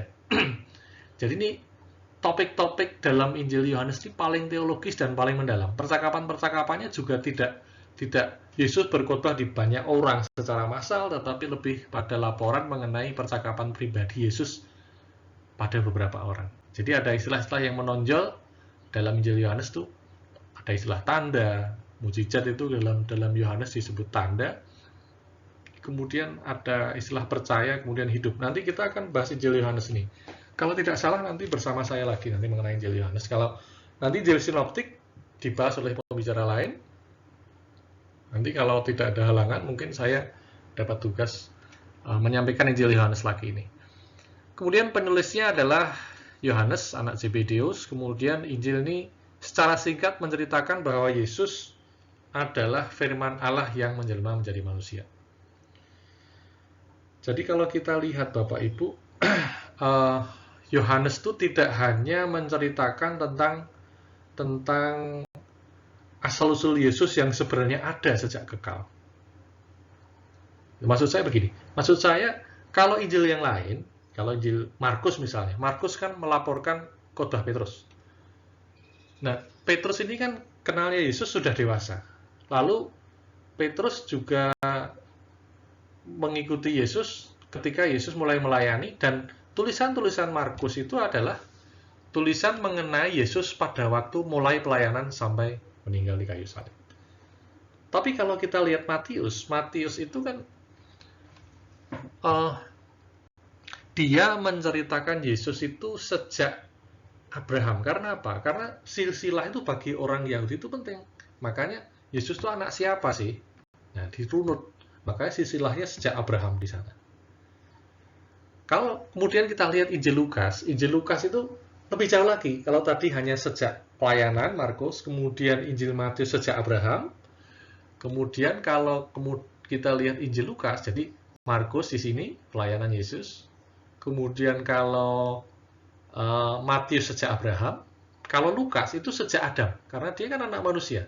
Jadi manusia dipikirnya konsepnya adalah manusia pertama itu Adam, maka Lukas membuat silsilah Yesus sampai Adam. Tetapi kalau Yohanes tidak. Semuanya yang tiga itu masih kurang. Yohanes bilang pada dirinya sendiri, ini bayangan kita saja bahwa tidak sejak saat itu sebenarnya Yesus ada, tapi sejak kekal itu sudah ada. Jadi makanya pada ayat pertama Yohanes 1 dan seterusnya dijelaskan bahwa Yesus itu sudah ada sejak kekal. Jadi ini berbeda Bapak Ibu. Ini Pulau Patmos Bapak Ibu yang tempat Yohanes dibuang. Ya, nggak bisa dia berenang menuju pulau-pulau sebelahnya kan sejauh itu. Kemudian umurnya juga udah tua. Kemudian ini kan gugusan pulau-pulau di sekitar daerah kekuasaan Romawi pada waktu itu, dan itu banyak sekali pulau, salah satunya Pulau Patmos tempat Yohanes dipenjarakan. Nah, kalau kita lihat kehidupan Yesus di dalam Injil, Bapak Ibu. Yang pertama, Yesus itu kan kita lihat yang pertama, Yesus itu aktif hanya di wilayah Palestina kuno saja. Kira-kira luasnya 10.000 mil persegi atau sekitar 2,5 juta hektar saja. Jadi Yesus itu dipadati dengan kegiatan mengajar di banyak tempat, tapi luasannya hanya sekitar itu. Nggak seperti Paulus yang sampai ke Eropa, sampai ke Asia dan seterusnya. Yesus tuh yang nguplek-nguplek daerah ini saja gitu. Jalan-jalannya di sekitar ini selama 3 tahun gitu. Jadi kita lihat bahwa Yesus tuh suka sekali mengajar, dan metode yang dipakai oleh Yesus yang paling menonjol itu perumpamaan. Perumpamaan itu metafora yang lebih luas. Kemudian kadang Yesus juga menggunakan kalimat pendek yang tajam. Berikan pada kaisar yang menjadi hak kaisar, berikan pada Tuhan menjadi hak Tuhan. Itu kan epigram, kalimat pendek yang tajam dan membekas dan membuat orang itu terheran-heran. Kemudian kali lain juga Tuhan Yesus mengajarkan dengan cara berargumentasi, kadang berdebat juga, kadang juga bertanya jawab. Dan pelayanan selama 3 tahunan Tuhan Yesus dalam berkeliling di sekitar Palestina kuno ini adalah pelayanan yang sangat berhasil, sampai-sampai kata-kata Yesus dan kronologi kejadian-kejadian pada waktu Yesus mengajar itu diingat betul oleh para murid yang menjadi penulis Injil misalnya. Dia menulis dengan teliti, dengan ingat waktu itu mengatakan ini dia tulis. Padahal nulisnya kan tidak segera setelah diajarkan atau segera setelah peristiwa diajarkan, tapi bisa jadi puluhan tahun setelah diajarkan. Jadi seperti Yesus, kalau misalnya mati umur 30 lah, Yohanes itu nulisnya tahun 80. Jadi 50 tahun setelah kejadian itu Yohanes masih ingat betul. Artinya apa? Artinya Yesus mengajar dengan berhasil karena ingatan orang-orang yang diajar itu masih sangat membekas. Jadi kira-kira begitu. Kemudian kalau kita lihat selanjutnya Bapak Ibu, kita masuk ke Kisah Para Rasul. Jadi kalau tadi itu adalah sejarah, maka sekarang masuk ke surat-surat. Nanti yang terakhir Wahyu itu adalah nubuat. Nah, surat-surat yang pertama itu yang ada di Alkitab Perjanjian Baru kita itu Kisah Para Rasul. Nah, Kisah Para Rasul ini sebenarnya bukan tulisan yang terpisah dari Injil karena ditulis oleh Lukas. Jadi Lukas itu berkata pada Kisah Para Rasul 1 ayat 1 pada bukuku yang pertama, artinya sebelumnya sudah ada buku, yang buku pertama itu sebenarnya adalah Lukas gitu. Jadi ini juga ditulis pada Theophilus, jadi untuk Theophilus maksud saya. Jadi ini buku yang keduanya Lukas yang ada di Alkitab kita. Kemudian tulisan pada Kisah Para Rasul ini secara progresif menunjukkan peningkatan jumlah dan kedalaman rohani para orang Kristen mula-mula. Sementara kalau yang bagian-bagian terakhirnya itu lebih ke bahasan mengenai hal-hal pribadi, tidak terlalu umum, menekankan pada kisah Paulus sebagai orang pribadi, bukan tentang gereja sebagai lembaga. Yang paling banyak dikisahkan di Kisah Para Rasul yaitu Paulus sendiri, dan tentu saja Petrus juga ada di sana. Tentu saja ada yang lain juga, tapi yang paling banyak adalah Paulus dan Petrus. Kalau kita lihat, Paulus itu lebih banyak menginjil di luar Yahudi, Petrus lebih banyak menginjil di Yerusalem, pada kalangan orang Yahudi sendiri. Tapi ini bukan pemisahan sebenarnya Bapak Ibu. Ini hanya penugasan oleh Roh Kudus yang mereka terima saja. Jadi walaupun Petrus tidak secara luas berhubungan dengan orang-orang non-Yahudi, tapi nyatanya gambar ini Petrus bertemu dengan Cornelius yang adalah orang Romawi. Nyatanya dia menginjil juga. Ini hanya ilustrasi Bapak Ibu. Tapi juga kemudian Paulus, walaupun dia lebih banyak berhubungan dengan orang-orang non-Yahudi, nyatanya Paulus juga banyak berbicara dengan orang Yahudi juga. Jadi ini hanya masalah kebiasaan mereka dan penugasan yang berbeda dari Roh Kudus sendiri. Kalau kita melihat Kisah Para Rasul Bapak Ibu, itu kita mau tidak mau harus juga melihat tentang kisah tentang gereja mula-mula. Jadi ada pokok-pokok pikiran yang bisa kita lihat tentang berdirinya gereja mula-mula pada waktu itu. Yang pertama, kisah berdirinya gereja. Ini kalau kita lihat dari kisah para rasul 1 sampai 8, itu pada waktu itu tentu saja diawali dari hari Pentakosta yang diikuti oleh ke-12 rasul, ada Maria, ada Ibu Yesus pada waktu itu, saudara-saudaranya, dan banyak wanita. Nah, itu kira-kira berjumlah 120 orang, itu mereka berdoa bersama sesuai dengan perintah Yesus pada waktu itu, dan itu adalah permulaan gereja, berdirinya gereja.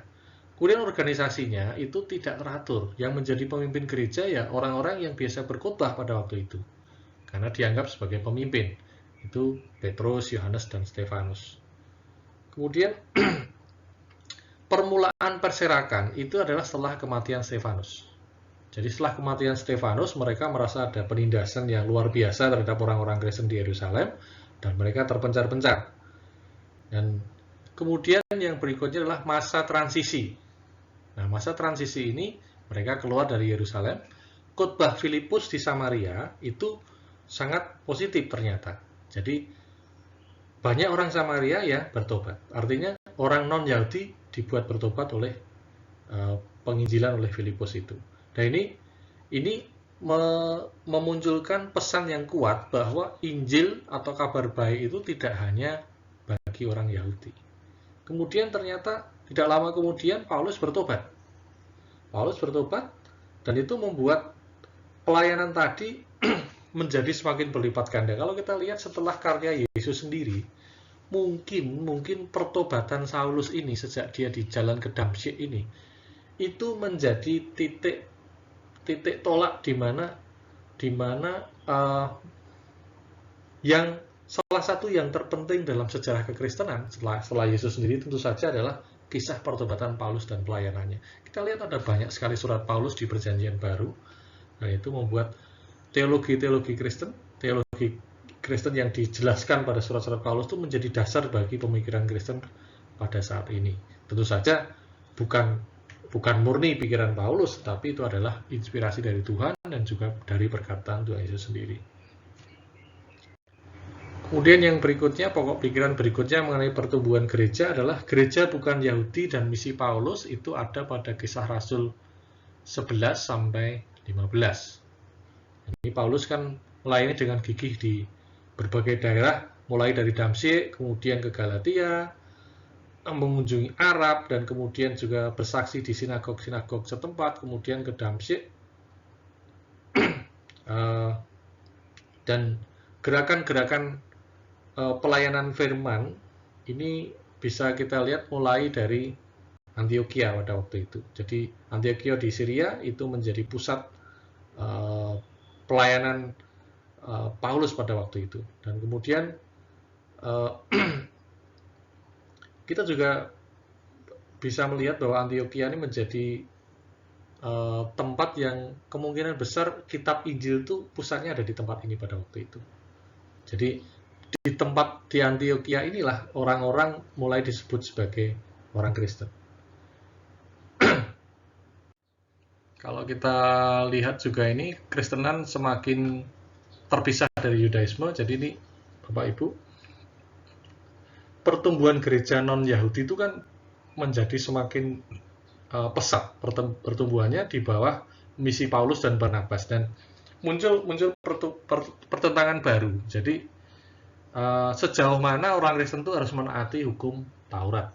Nah, perdebatan Petrus dan umat Kristen Yahudi di Yerusalem setelah kunjungannya ke rumah Cornelius merupakan tanda-tanda ketegangan itu pada waktu itu. Tapi perkembangan selanjutnya adalah bahwa orang Kristen ini di bawah pimpinan Roh Kudus tentu saja lambat laun semakin menjauh dari Yudaisme, dan kekristenan akhirnya menjadi semakin mengkristal, menjadi iman yang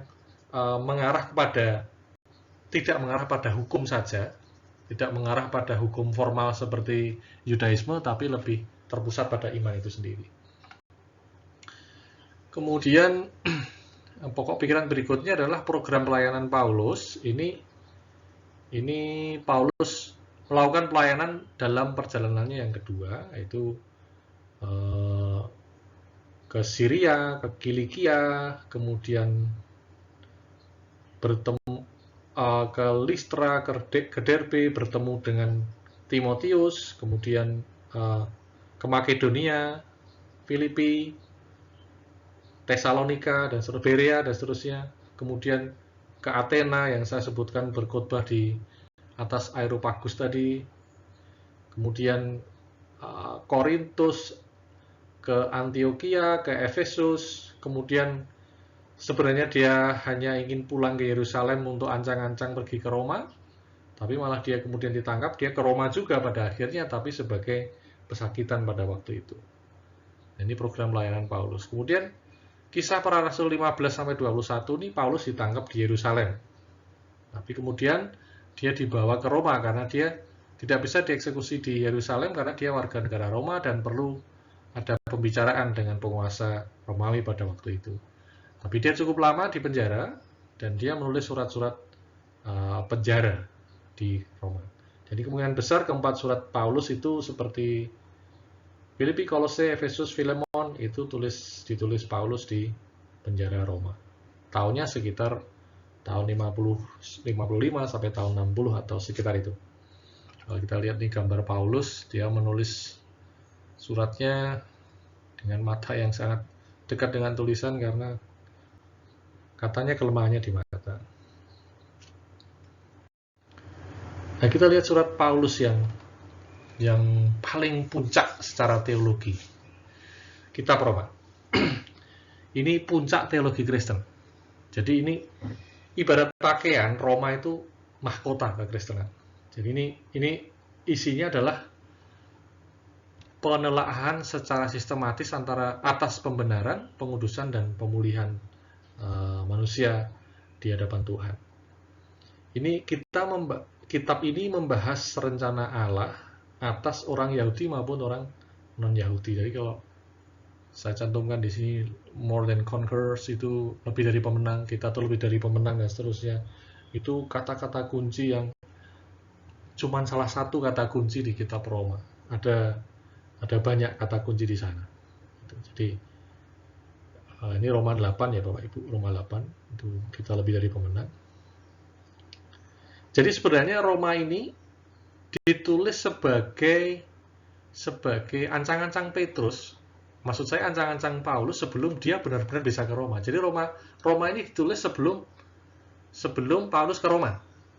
Jadi Roma ini sudah ada jemaat Kristen sebelumnya, tapi bukan bentukan Paulus.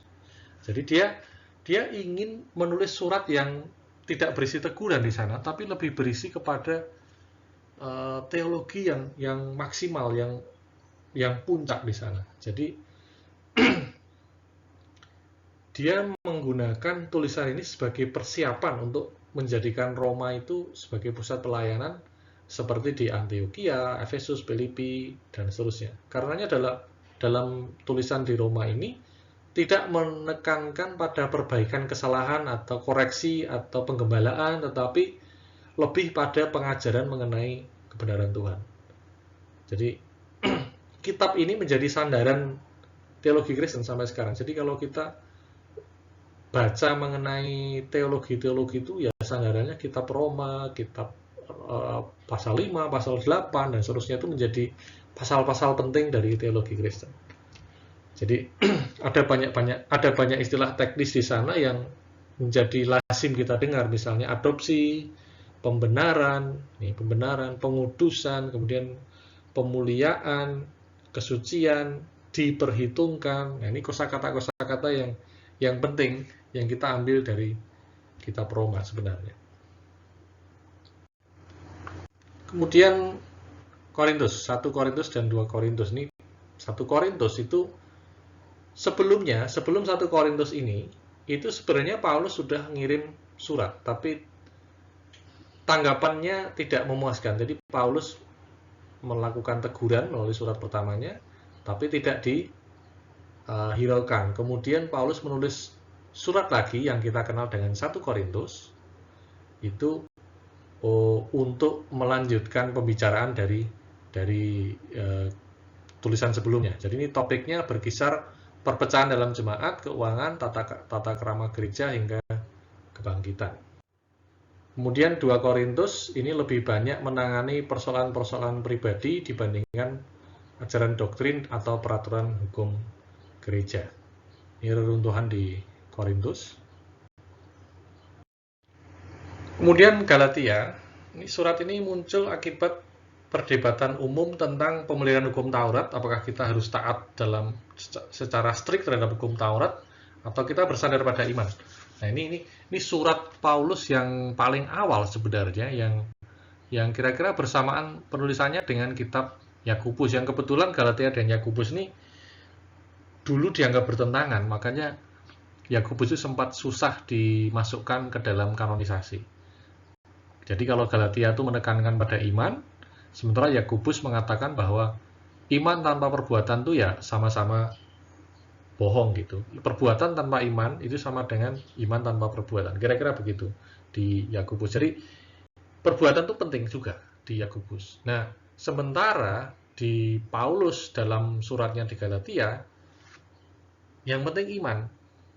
Jadi ada pertentangan di sana. Walaupun sebenarnya bukan pertentangan, karena Yakobus itu hanya ingin mengatakan bahwa kamu tidak bisa mengatakan kamu beriman kalau kamu perbuatannya tidak menunjukkan sebagai orang beriman. Kira-kira hanya begitu saja penekanan Yakobus. Ini surat Galatia. Jadi kira-kira gambarannya seperti itu. Kemudian oh ya, tentang Galatia ini Bapak Ibu, ini jadi sekali lagi tentang iman itu intinya adalah bahwa Paulus itu tidak ingin mereka meyakini bahwa perbuatan mereka yang taat terhadap hukum Taurat itu bisa membuat mereka selamat. Jadi tidak bisa.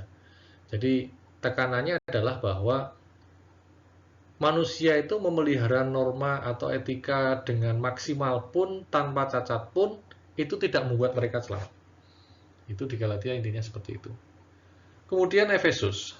Efesus ini kan ditulis sekalian oleh Paulus, karena Paulus pada waktu itu perlu menulis surat kepada Filemon, karena ada kasus Onesimus pada waktu itu. Jadi Paulus sekalian saja menulis surat-surat lainnya. Jadi Paulus menulis surat di Efesus, Kolose, dan seterusnya. Tahun penulisannya kira-kira tahun 60-an pada waktu itu. Ini gambar reruntuhan di Efesus. Kemudian Filipi ini surat yang paling pribadi di antara surat-surat Paulus bagi jemaat di berbagai tempat. Jadi tanggal penulisannya tidak bisa dipastikan, tapi kemungkinan besar ditulis menjelang akhir 2 tahun penjara Roma. Jadi gitu. Paulus bicara tentang penjaraannya, jadi kasihnya kepada jemaat di Filipi. Jadi ini surat yang sangat mesra Bapak Ibu. Dan ia mendesak mereka supaya saleh dan jangan hanya sibuk dengan legalisme. Ini reruntuhan kota Filipi. Kemudian yang berikutnya adalah Kolose. Kolose ini Paulus memfokuskan pada keutamaan Yesus dalam penciptaan, penebusan, dan kekudusannya. Jadi surat yang juga ditulis Paulus bersamaan dengan surat-surat yang ditulis untuk Efesus dan Filemon. Jadi kira-kira begitu. Kolose, Efesus, Filemon itu satu angkatan itu. Ini reruntuhan kota Kolose. Kemudian Tesalonika, Bapak Ibu. Ini termasuk surat yang sangat awal. Jadi setelah Galatia itu ada surat-surat berikutnya, itu surat Tesalonika. Jadi persoalan dalam surat ini berbeda dengan yang ditulis dalam Galatia. Itu. Jadi ini membahas mengenai persoalan-persoalan yang dihadapi oleh bangsa-bangsa lain yang menjadi percaya. Jadi bukan mengenai bangsa Yahudi, tapi mengenai bangsa lain yang menjadi percaya. Jadi Paulus menulis untuk mengajar mengenai kesucian dan menyinggung tentang kembalinya Kristus yang kedua. Jadi tentang kedatangan kembali Tuhan Yesus. Nah, tentang kedatangan kembali Tuhan Yesus yang kedua di surat 1 Tesalonika ini malah menjadi perbincangan yang hangat di antara jemaat di Tesalonika. Jadi mereka malah berpikir itu secara berlebihan. Makanya akhirnya Paulus mengirimkan surat berikutnya tentang 2 Tesalonika. Nah, ini untuk menghilangkan kesalahpahaman mereka tentang hari Tuhan yang telah tiba. Jadi ini supaya mereka tidak keliru dalam menanggapi surat Paulus di 1 Tesalonika. Ini Bapak Ibu saya cantumkan petanya supaya kita punya gambaran Yerusalem itu di sini. Jadi kalau Paulus ditangkap di sini, dibawa ke Roma, Roma itu adanya di sini. Gitu. Roma ada di sini. Kemudian ini Damaskus, Syria. Kemudian Antioquia, Kilikia. Kalau kita sering dengar Galatia, ini Galatia itu daerah ini Bapak Ibu, Galatia ini. Jadi surat Paulus kepada jemaat di Galatia itu di sini. Kita bandingkan dengan Tuhan Yesus yang ada di sekitar sini. Selama 3 tahun melayani, itu tidak keluar dari daerah ini. Tapi kalau Paulus itu melayani sampai Antioquia sebagai pusat kekristenan, kemudian ada jemaat-jemaat di Kilikia, di Galatia, kemudian kalau kita lihat Efesus itu di sini, kemudian disebutkan Troas juga ada di sana, di Alkitab, Filipi di sini, Filipi, kemudian Makedonia ini wilayah Bapak Ibu, kita bisa lihat tempat-tempat Korintus di sini, Athena di sini, Yunani, kemudian Korintus ini kota kan dapat laut di sana, juga dapat laut di sini. Jadi ini kotanya sangat berkembang. Ini tanah genting sebenarnya di sini. Sekarang ada sejak awal sih, sejak abad pertama itu sudah diusahakan dibuat terusan di sini. Jadi memotong tanah itu untuk jalan kapal, tapi tidak terlalu berhasil, tapi masih ada sampai sekarang. Jadi ada laut di sini dan laut di sana, artinya ini tempat pelabuhan kiri dan kanan yang sangat berhasil, tentu saja menjadi sangat kaya. Gitu. Jadi tempat-tempat Tesalonika, kemudian Berea itu ada di sekitar sini. Kemudian apalagi yang penting jemaat-jemaat yang disebutkan di kitab Wahyu, 7 jemaat itu ada di sekitar sini. Efesus, kemudian Philadelphia, Laodicea, Kolose, ini Kolose di sini, ada di sini. Jadi ini untuk gambaran kita. Surat-surat Paulus tadi itu tempat-tempat ini yang dituju. Kemudian Pulau Patmos di sini, Pulau Patmos. Ini tempat Yohanes dibuang, itu ada di sini. Ini sebagai gambaran saja. Itu. Alexandria di Mesir, pelabuhan di sini, gitu. Oke, itu tambahan saja, supaya kita punya gambaran geografinya seperti apa. Kemudian kita sampai ke Timotius, Bapak Ibu, ini 1 Timotius dan 2 Timotius. Ini Timotius itu masih muda, ini digambarkan di sini anak muda yang dibimbing oleh Paulus pada waktu itu. Ini isinya instruksi-instruksi kepada Timotius sebagai penginjil muda mengenai kepemimpinan yang benar dan cara menghadapi ajaran sesat, peranan wanita dalam gereja, doa, dan syarat-syarat bagi penilik jemaat dan diaken. Kemudian 2 Timotius juga serupa. Jadi surat penggembalaan. Titus ini juga surat penggembalaan. Ini untuk membina jemaat yang punya masalah internal. Jadi ini Titus ini adalah kenalan atau rekan Petrus selama 15 tahun bahkan lebih. Kemudian Filemon, tadi saya sebutkan ini dalam hal Onesimus, makanya surat Filemon ditulis oleh Paulus. Jadi kira-kira sejaman, sewaktu dengan Efesus dan Kolose suratnya. Jadi Onesimus itu budak Filemon, yang Filemon itu pengusaha di Kolose. Jadi Onesimus itu melarikan diri dan membawa harta majikannya, dan dia lari ke Roma. Kota besar, kalau kota kecil pasti ketemu. Jadi kota besar, dia ke Roma, ketemu Paulus di sana. Paulus menasihati supaya pulang saja gitu.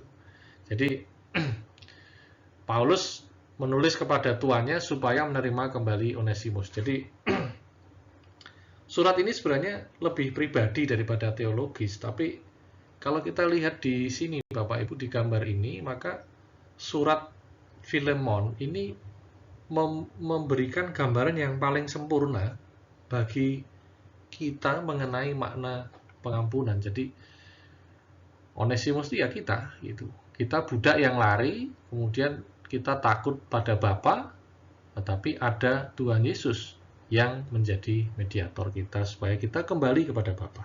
Jadi kira-kira begitu. Kemudian surat Ibrani. Ini surat yang belum diketahui sampai sekarang penulisnya siapa. Dulu dipercaya sebagai Paulus yang menulis, tapi tidak yakin gitu. Sampai sekarang malah tidak yakin siapa yang menulis. Surat ini temanya adalah pernyataan Allah melalui Kristus yang lebih tinggi dari pernyataan Allah melalui hukum. Jadi nilai tertinggi dari kitab Ibrani adalah ajarannya mengenai pelayanan dan imamat Kristus sekarang gitu. Jadi kira-kira intinya surat Ibrani itu seperti itu. Kemudian surat Yakobus, ini penulisnya Yakobus, saudara Yesus. Ini ajaran tentang iman dan perbuatan. Jadi Yakobus ini sebenarnya bukan menentang iman, tetapi yang mengecam kemunafikan mereka yang berpura-pura punya iman, tapi tidak menunjukkannya dalam perbuatan.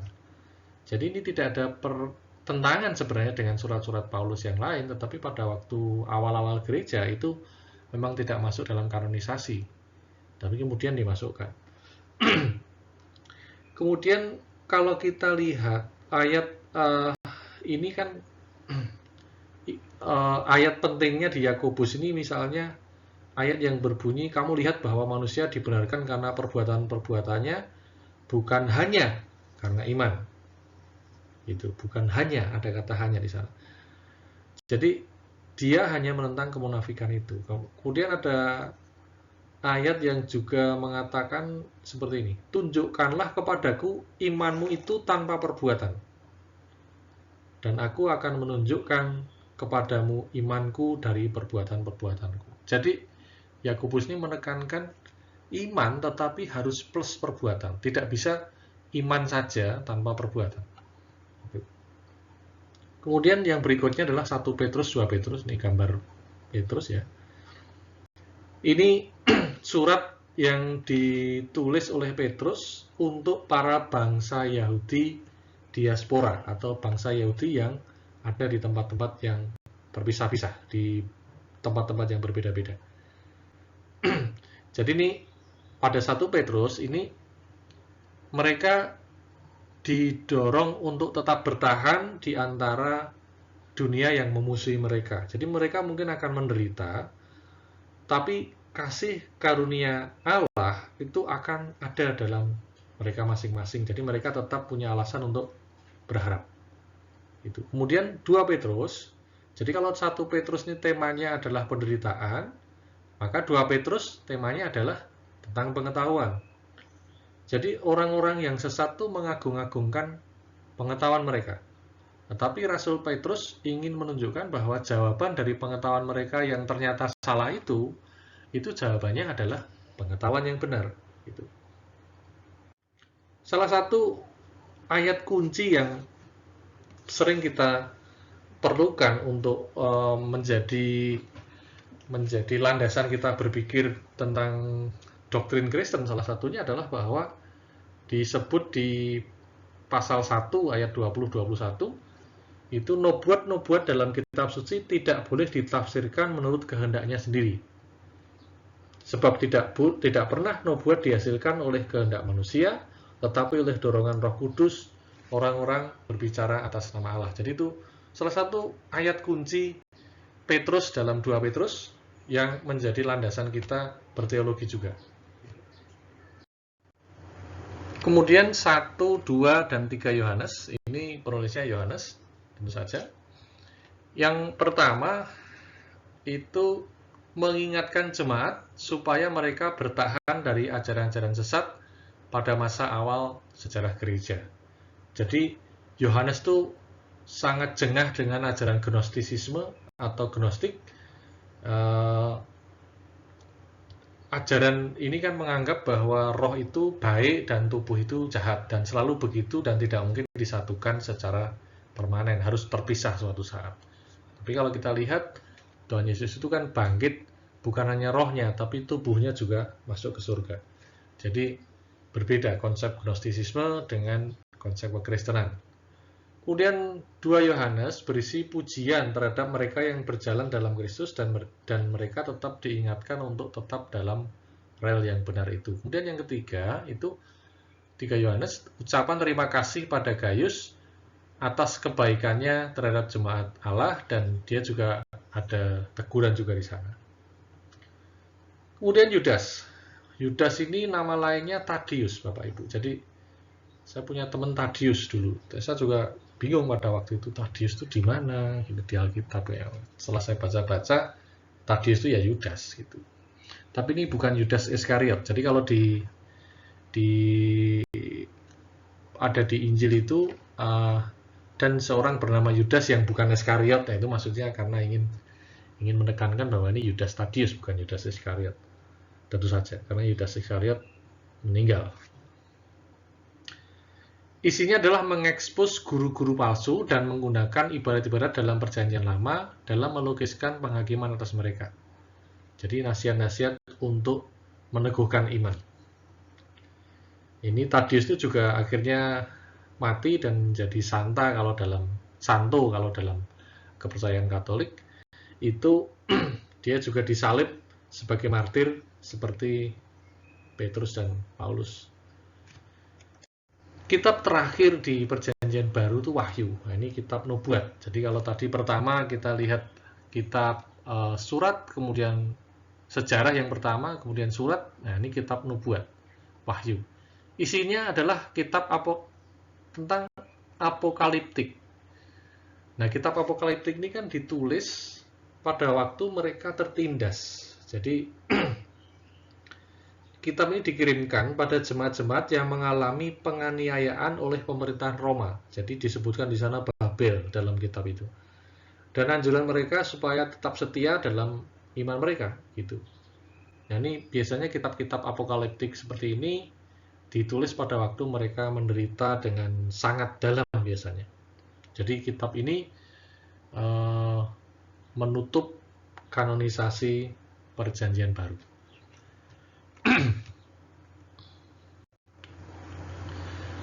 Baik Bapak Ibu, itu kira-kira yang bisa saya sampaikan di materi utama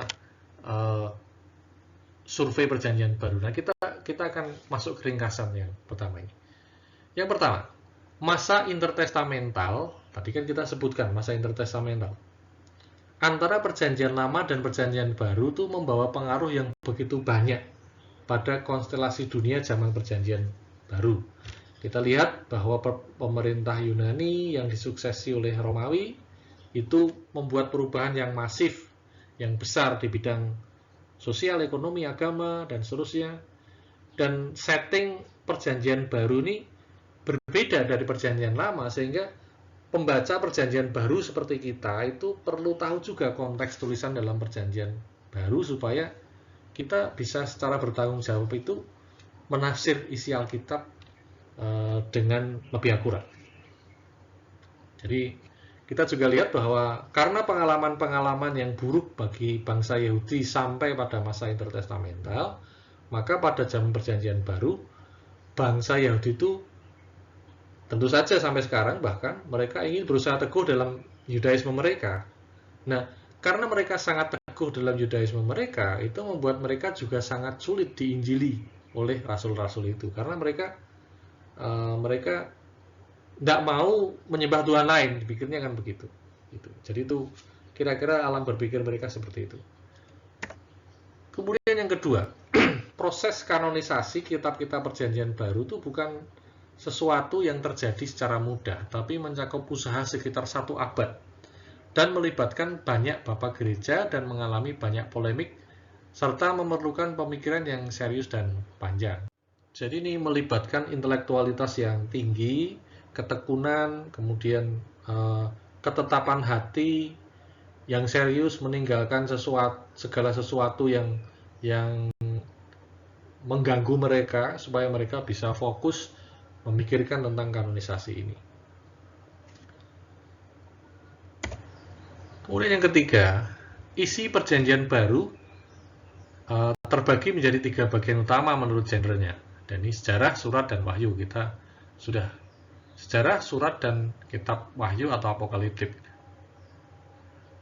Kitab tertuanya kemungkinan adalah Galatia, dan yang paling terakhir wahyu. Itu isi perjanjian baru. Kemudian kita juga perlu mengingat bahwa setiap kitab di perjanjian baru itu pada awalnya tidak pernah dimaksudkan menulisnya untuk menjadi bagian dari kanon, apalagi menjadi kitab suci. Jadi mereka menulis untuk tujuannya masing-masing, tapi jelas bahwa benang merahnya adalah mereka ingin mengisahkan tentang pekerjaan Tuhan dan mengajak untuk percaya pada Kristus dan karyanya. Jadi mereka punya tujuannya masing-masing, nulis misalnya Lukas untuk Theophilus, Matius untuk orang Yahudi, dan seterusnya. Tujuannya adalah, benang merahnya adalah mengisahkan tentang Tuhan dan karyanya. Gitu. Kemudian yang kelima, gereja bertumbuh karena terseraknya kaum Yahudi, Kristen, karena penindasan penganut Yudaisme dengan tokoh-tokohnya Paulus, Petrus, Timotius, Filipus, Barnabas, dan seterusnya. Jadi terserak karena penindasan. Baik Bapak Ibu, kita akan tutup materi kali ini. Kita bisa mendengar bahwa mungkin ada seorang pengkhotbah yang mengatakan bahwa Tuhan itu bisa memukul secara lurus menggunakan tongkat yang bengkok. Kalau kita lihat mulai dari peristiwa pembuangan umat Israel, masa sunyi 400 tahun, orang Israel tunduk pada pemerintahan asing, kemudian Tuhan sepertinya diam saja, lalu terbentuk golongan-golongan masyarakat Yahudi sebagai bentuk efek dari mereka menentang kekuasaan asing. Kemudian kita juga lihat bahwa kedatangan Tuhan Yesus itu menjadi pusat dari segala iman kita. Kalau kita lihat kemudian proses kanonisasi tulisan-tulisan di perjanjian baru yang sepertinya itu acak gitu. Dulu terjadinya itu kok kodeks itu ada banyak. Kemudian papirus ada banyak, ada yang masuk sini, ada yang tidak, yang dulunya masuk dikeluarkan, yang dulunya tidak masuk dimasukkan, dan seterusnya. Pada akhirnya kan itu seperti berjalan menurut akal budi manusia. Tapi ternyata tidak, itu dipakai untuk tujuan Tuhan sendiri. Nah, orkestra Tuhan atas perjalanan hidup manusia sepanjang zaman itu menakjubkan. Jadi, kalau kita lihat cara Tuhan bekerja dalam proses-proses penulisan kitab perjanjian baru dan kanonisasi di antara ratusan manuskrip tentu saja, maka kita melihat bahwa Tuhan memakai cara-cara yang biasa di mana mereka memakai akal budi terbaiknya untuk menuangkan segala daya upayanya, pikirannya ke dalam proses penulisan kitab oleh tokoh-tokoh kitab suci itu. Tapi juga bukan hanya mereka, tapi juga oleh para tokoh-tokoh bapak-bapak gereja yang mengumpulkan tulisan di antara tulisan-tulisan lain yang tidak mesti benar. Itu. Proses kanonisasi itu menjadi proses yang sangat melelahkan dan membutuhkan banyak waktu. Dan mereka menjadi sibuk sebagai kurator tentu saja, kemudian mereka meneliti perkamen-perkamen yang tidak mesti utuh, yang membutuhkan waktu panjang untuk menyelidiki, dan mereka tersedot energinya di sana, intelektualitas mereka yang terbaik mereka gunakan, semua diprakarsai Roh Kudus. Tetapi kita perlu ingat bahwa mereka tuh punya kegigihan dan ketelitian yang begitu rupa, dan ketetapan hati yang begitu rupa untuk melakukan kanonisasi. Semuanya dipakai Tuhan, dan tidak ada yang acak bagi Tuhan. Semuanya dipakai Tuhan. Nah, tugas kita adalah melanjutkan karya dan amanat Kristus. Kalau kita lihat di Matius, itu kan amanat untuk kita adalah memuridkan segala bangsa. Dan kita juga perlu meneladani karya atau cara mereka berkarya pada zaman-zaman dahulu, yaitu karya kanonisasi, karya mereka atas kanonisasi, atau cara mereka menulis Alkitab. Jadi mereka begitu menggunakan segala kemampuannya yang mereka pikir biasa, ternyata dipakai secara luar biasa oleh Tuhan. Kita tahu bahwa pada akhirnya pertumbuhan kekristenan itu sampai sebegini luasnya pada ini kan ditulis by the 2nd and 4th century. Jadi sampai pada abad keempat ini kekristenan sudah menyebar sebegini luas. Ingat, ini diawali dengan kematian Stefanus di Yerusalem. Dan itu menjadikan mereka terpecah-pecah, terpisah-pisah, dan akhirnya menjadi segini luas. Itulah orang-orang percaya yang sudah dipanen Tuhan pada abad kedua dan keempat. Gitu. Oke, Bapak Ibu, kita sampai pada penutup kita, maksud saya renungan kita, aplikasi kita. Pertanyaan ini mari kita renungkan sendiri atau bersama kelompok kecil kita atau bersama keluarga kita setelah kita ikut sesi pada kesempatan kali ini. Yang pertama, jika kita mengingat bahwa tidak ada satupun penulis Alkitab Perjanjian Baru yang tahu bahwa tulisannya akan menjadi bagian dari Alkitab, apa yang dapat kita pelajari dari peristiwa itu sehubungan dengan karya kita di sini saat ini? Jadi, itu yang pertama. Bahan renungan kita yang berikutnya, apakah kita sudah terlibat dalam tugas pelayanan secara khusus selain rutinitas hidup pribadi kita? Rutinitas kita kan mungkin bekerja, mungkin mengurus rumah tangga, mungkin rutinitas yang lain. Tapi kan kita apakah juga terlibat dalam tugas pelayanan? Jika ya, bagaimana ketetapan hati kita jika kita berkaca pada apa yang dilakukan oleh para rasul dalam melakukan tugas pelayanan mereka? Atau bisa juga kita lihat bagaimana ketika kita bercermin atau berkaca pada para bapak-bapak gereja melakukan tugas mereka sampai pada selesainya kanonisasi misalnya. Jadi kita berkaca pada mereka. Oke, Bapak Ibu, saya rasa itu yang bisa saya sampaikan. Kiranya menjadi bahan permenungan kita dan menjadi kemuliaan bagi Tuhan.